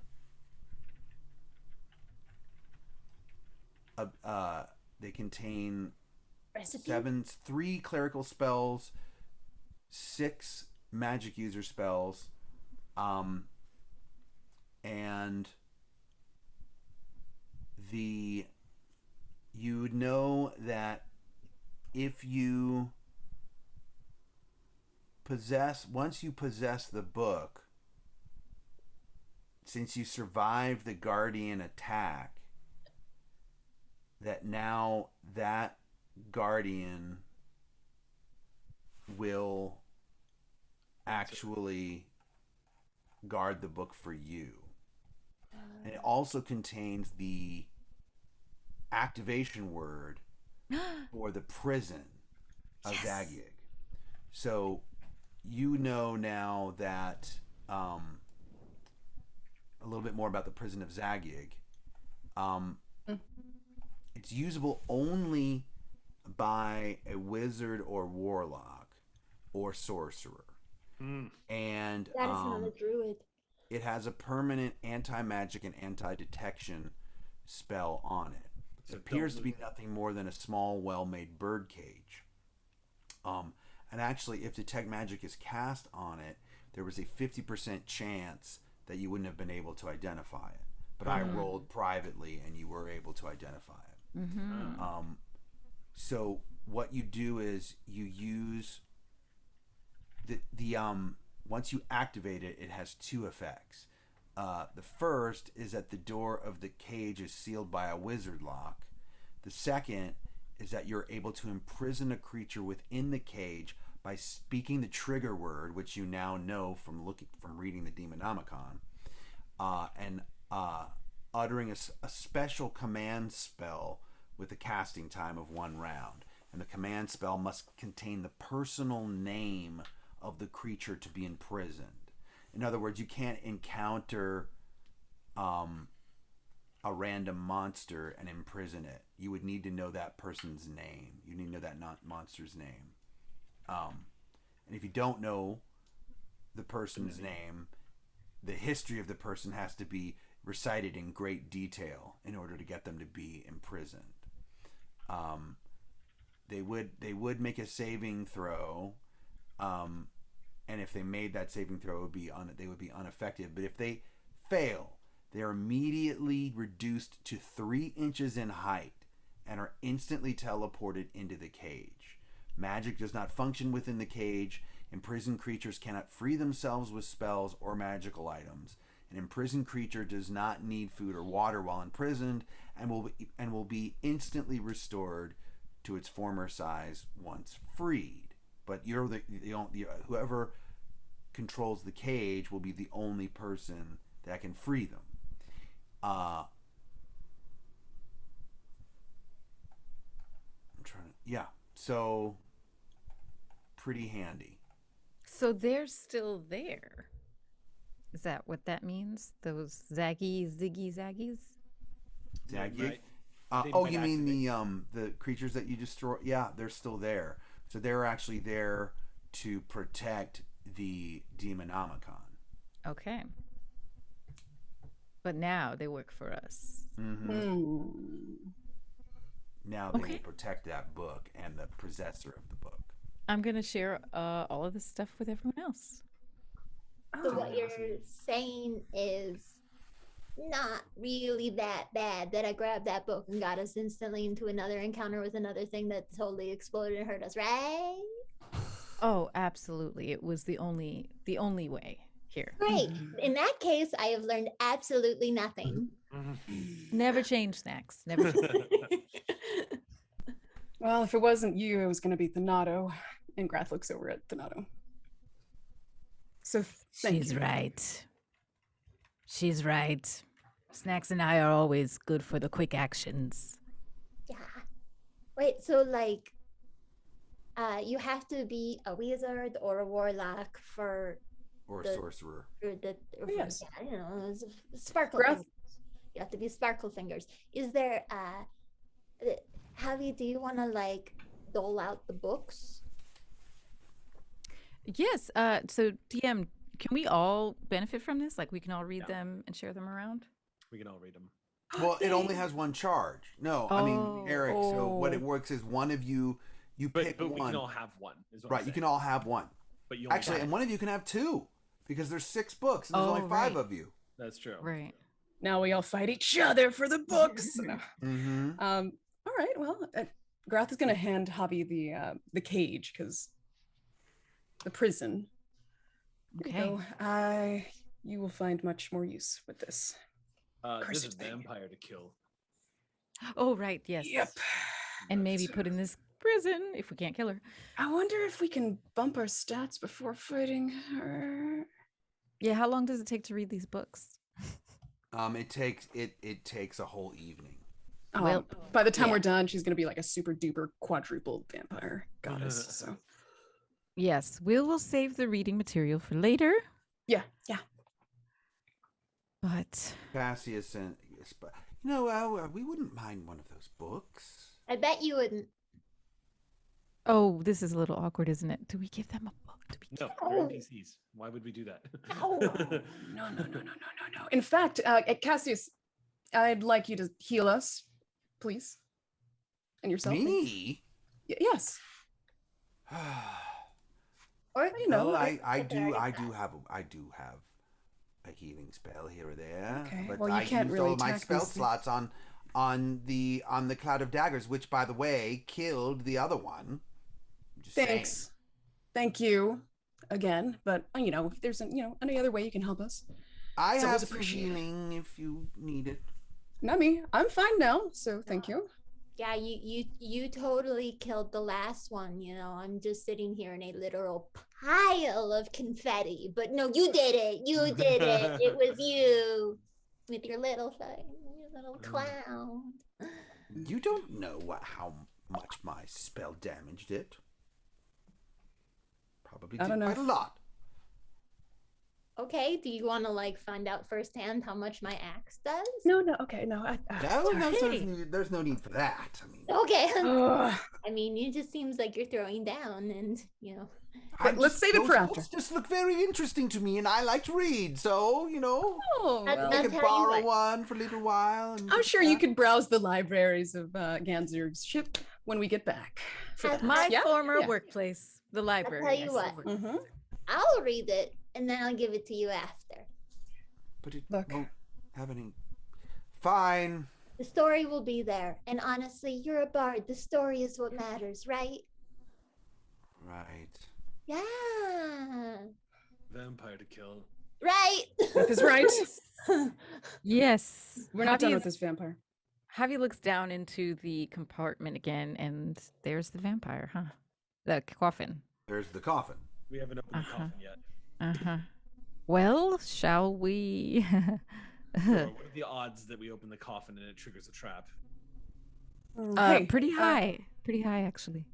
You know, there might be more books in there. Cassius, would you like to assist in perhaps opening this? I think I'll just wait to read Snacks' book after she reads it and gives it to me. How about your bard friend? Where's he at again? I'm the bard. Cassius is the bard? Oh, sorry. Cathartica is the cleric. Cathartica. God damn it. Okay, I've been directing my anger towards the cleric the whole time. Sorry. Sweet one. Cathartica, Cassius. I do.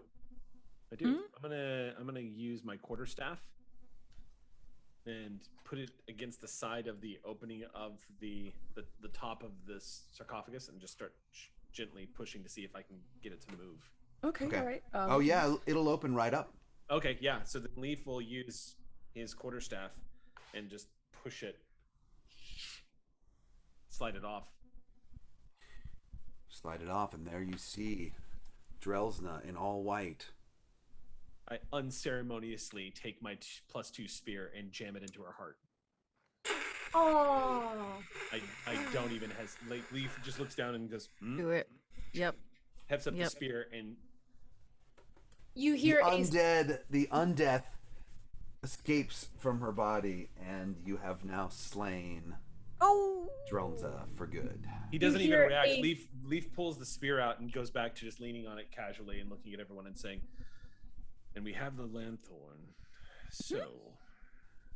You do hear a very disappointed "aw," and you turn around and Snacks has like 10 very good sticks like ready to go. Like, I've been collecting for this moment. No, yours is good. I'll keep it. Way to take initiative, Leaf.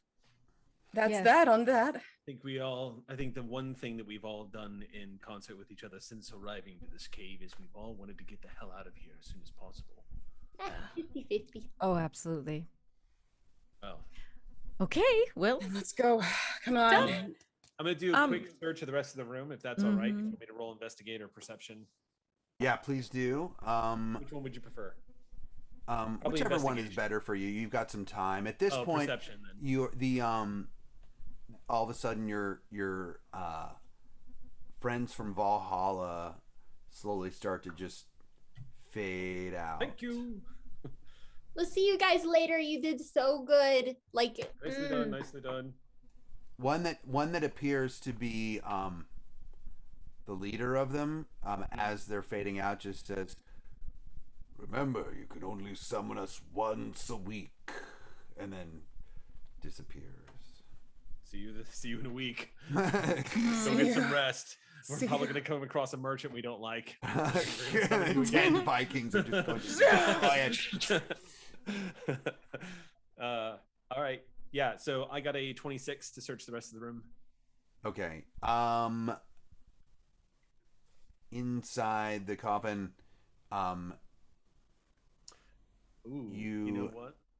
Sorry, I was gonna say I'm guessing this vampire turned to dust.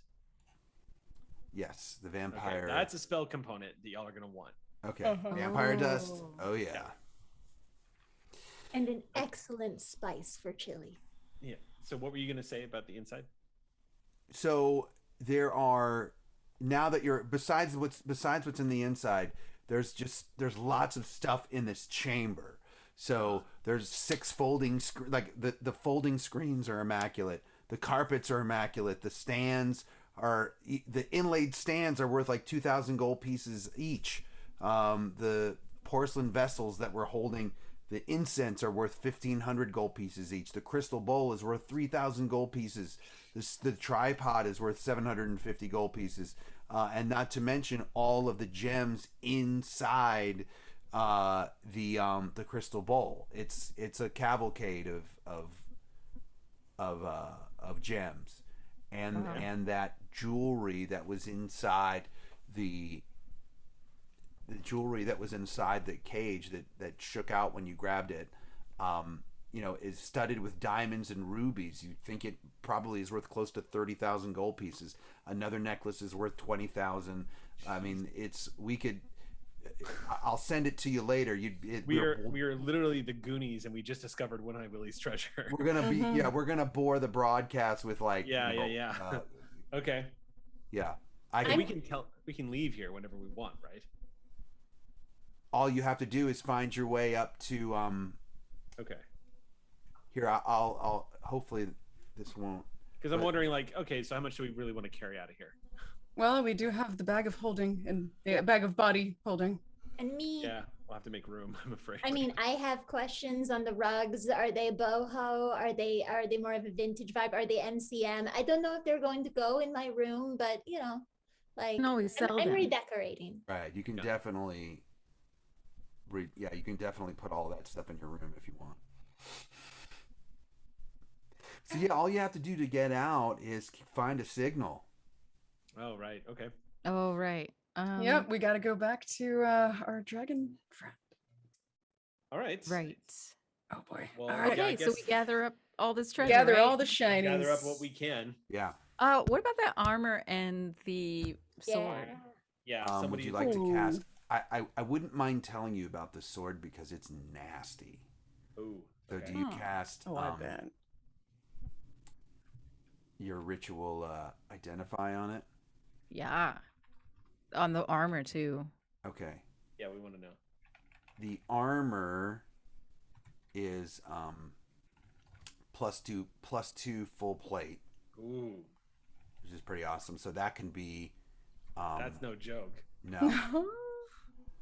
But the sword originally in the module it was a bastard sword, but they don't really, and which is like a hand and a half they sword. got rid of that, So it's a great sword now. Oh, it's a it's great a sword. chaotic evil sword +4. Whoa. With an intelligence. Oh god. An intelligence of 17. Oh yeah. My gosh. Its special purpose is to slay lawful good clerics. Can I get that sword? And any lawful good cleric struck by it must save or be paralyzed for 1 to 4 rounds. A +4. It also has the following power. Now, okay, I'm going to read you the 1E rules for it because I know none of you will want it. I mean, maybe Thanato will want to use it, but it probably. Cathartica The original rules were the sword also has the following powers: detect good, detect magic, detect invisibility, flying. The sword can communicate telepathically, read languages, read magic, and speak common, giant, minotaur, and chaotic evil. Because back in first edition, alignment had languages. Whoa. That's wild. This is an artifact weapon easily. +4 is Wow. massive. Like all those flight and see invisibility. That's amazing. Yeah. It's smarter than hacker. That's terrifying. That's a terrifying weapon. Yeah, because if you hadn't taken her out so quickly, she was going to start flying around the room. That's a terrifying weapon. I'm so glad we got rid of it. That big beast hand spell that like kept her grappled for 3 rounds. That basically hampered a lot of the things. Yeah, a vampiric strength character wielding a +4 greatsword. Yeah. That would have been like, she could have like.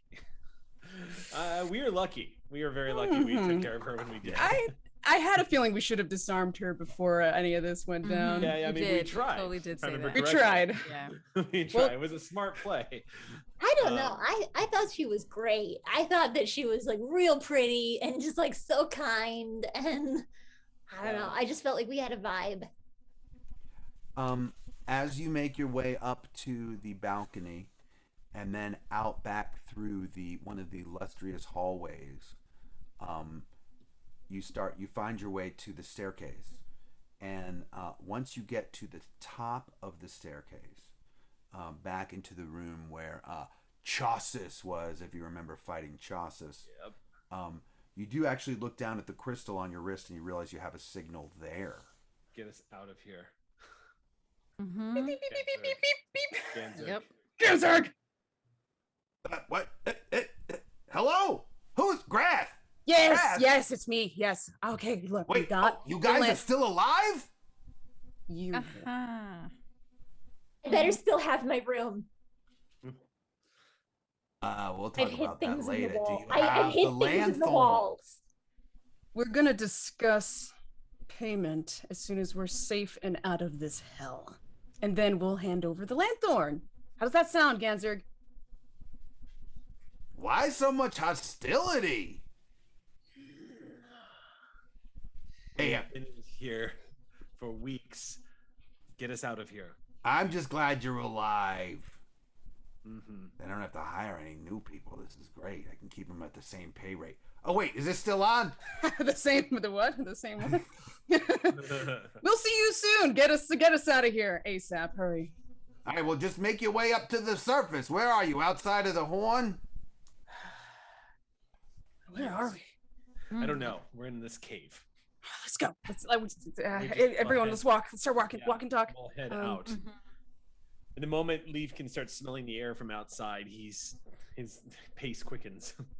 Yes, if you recall on the upper level, where you killed Cassius, then there was a way you need to use Shrimpkin now to get back to the top portion.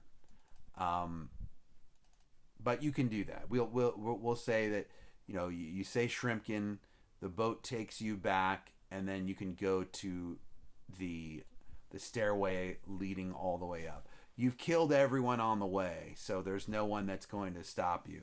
You're back in the room, if you recall, with the 6 talking statues. Whoa. Oh, wow. Okay. So my question to the party is, did we get that +4 sword and bring it with us? Oh, yeah, absolutely. Yeah, and Okay, the so armor. Let's wrap that. Okay, we wrap it all up then, so we don't. Yeah. Yeah. Javi is thinking about that armor. Yeah. But she doesn't have actual armor. Can you wear full plate though? You're a warlock, right? Full plate's pretty. Yeah, You would need to be. You would need to have. You would need to know how to use heavy armor, though. Yeah, you need the proficiency. Never mind. But you can get it when you level up.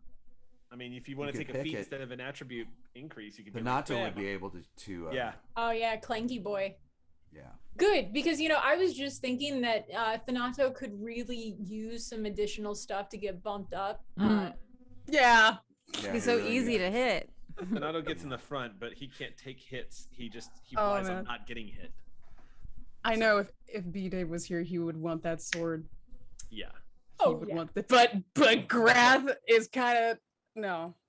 We'll fight over it later. Okay, if you recall, the first staircase was like over 300 steps, but once you make it to the top of that, exhausted but determined to get the hell out of here, the ship appears right in front of the entrance to the cave, and there it is, the adamantite citadel. Leaf gives a grin to everybody as we leave. Let's go. Make like a tree and leave. Just before Snacks dematerializes, she looks back at the cave and she's like, I didn't think it was so bad. Good button. Next thing you know, you're material in Star Trek fashion. You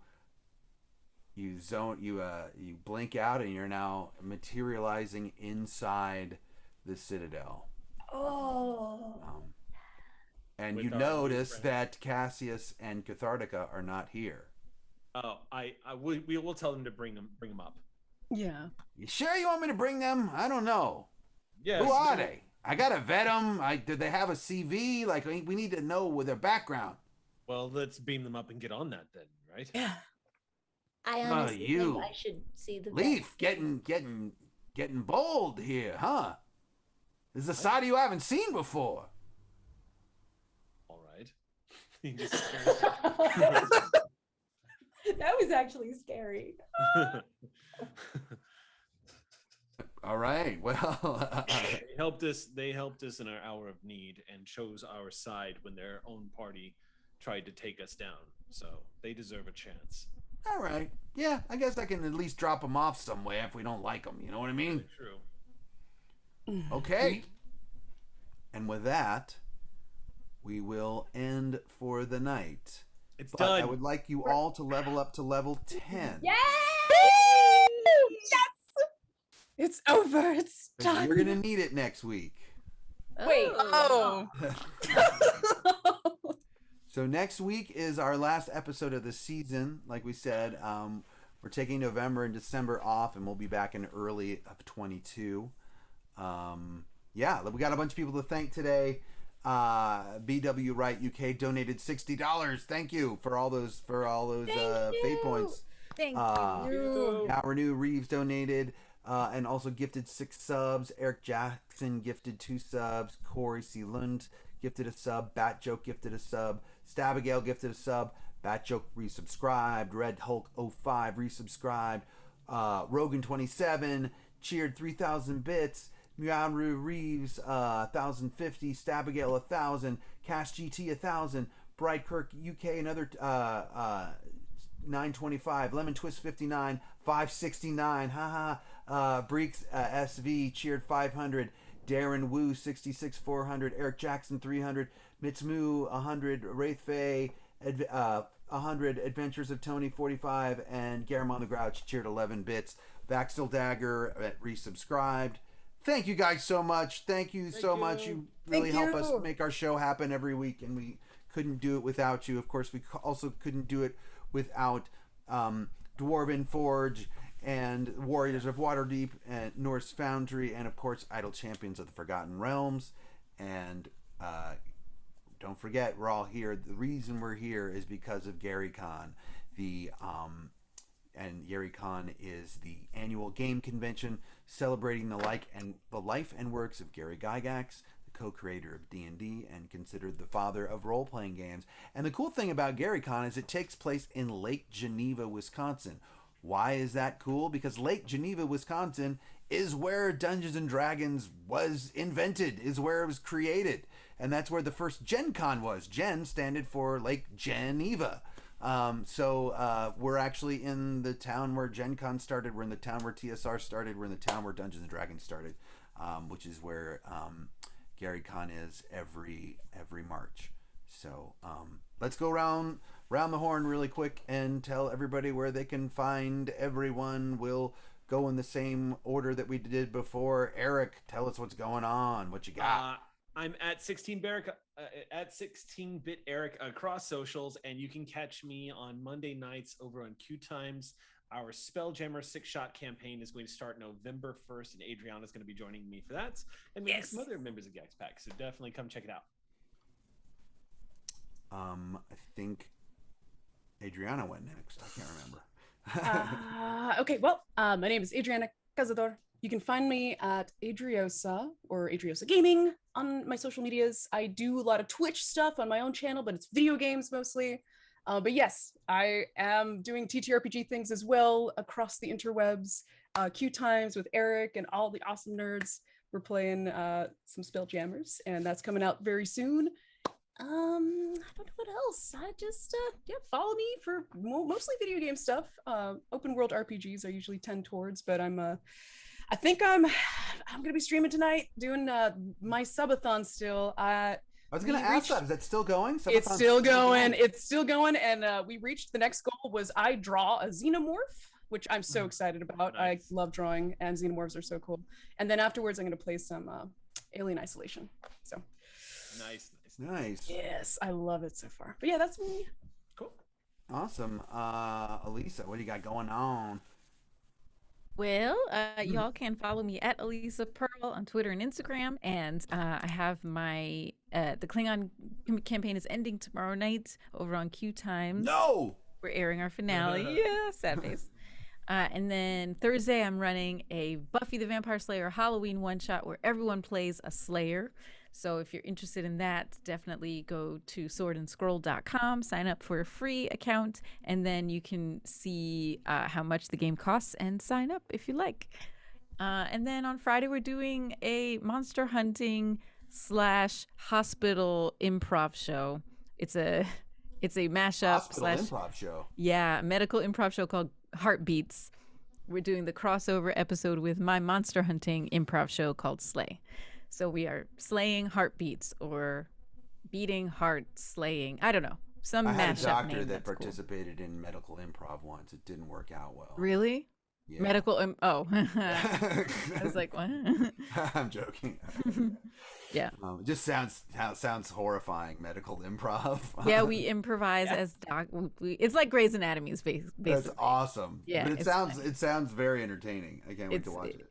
It's a very funny, silly show. But yeah, that's gonna be Friday over on twitch.tv/Ripley Improv. Yeah, that's my week. Vivka, what do you got going on besides a really, really cute dog? He's so sweet. That's my sentient little burrito. My favorite little grandma. That's Tesla. But enough about her. Hi, I'm me. I am Vivid Vivka. I have been your snacks for this evening. I'm still sorry. You can find me on Twitter and TikTok, mostly doing skits of weird, crazy monster peoples and lots of fun self-deprecating jokes, because that's how I do. But yeah, pretty much for the entire break, I'm just gonna keep doing as I'm doing, which is that. So find me on Twitter and TikTok, same username. That's Vivid Vivka. Make sure you spelled it right because my name is complicated. But yeah, that's pretty much it. I can't wait for next week. Awesome. I know, me neither. Because now you're back on the ship, so there could be some interesting twists and turns that happen there. Mm-hmm. I'm on a special miniseries with B-Dave called The Trials of Mount Tiamat over on the Codename Games channel. So that'll be tomorrow at 4 Pacific. And then I'll immediately transition into my music show, which is Miller's Music Mondays at 7 over on my channel. And my channel is right here. I'll put my channel in chat. And then Tuesdays, I host a songwriting show on the Codename Games channel where we write a different song about a different character from D&D every week. So, that's totally on brand. So let's do it. And then I'm back on my own channel on Wednesdays. And then we'll be here next Sunday for our big season finale episode. Who might show up? Let's see. I don't want to reveal anything, so I will just shut up now. We're going to rate our friend Tanya right now, Cypher of Tyr, who I'm on the Trials of Mount Tiamat show with, and who is a great Dungeons & Dragons DM and participator in the RPG community. So let's go raid Tanya, and we'll see you guys next Sunday. Bye, everybody. Thank you for watching.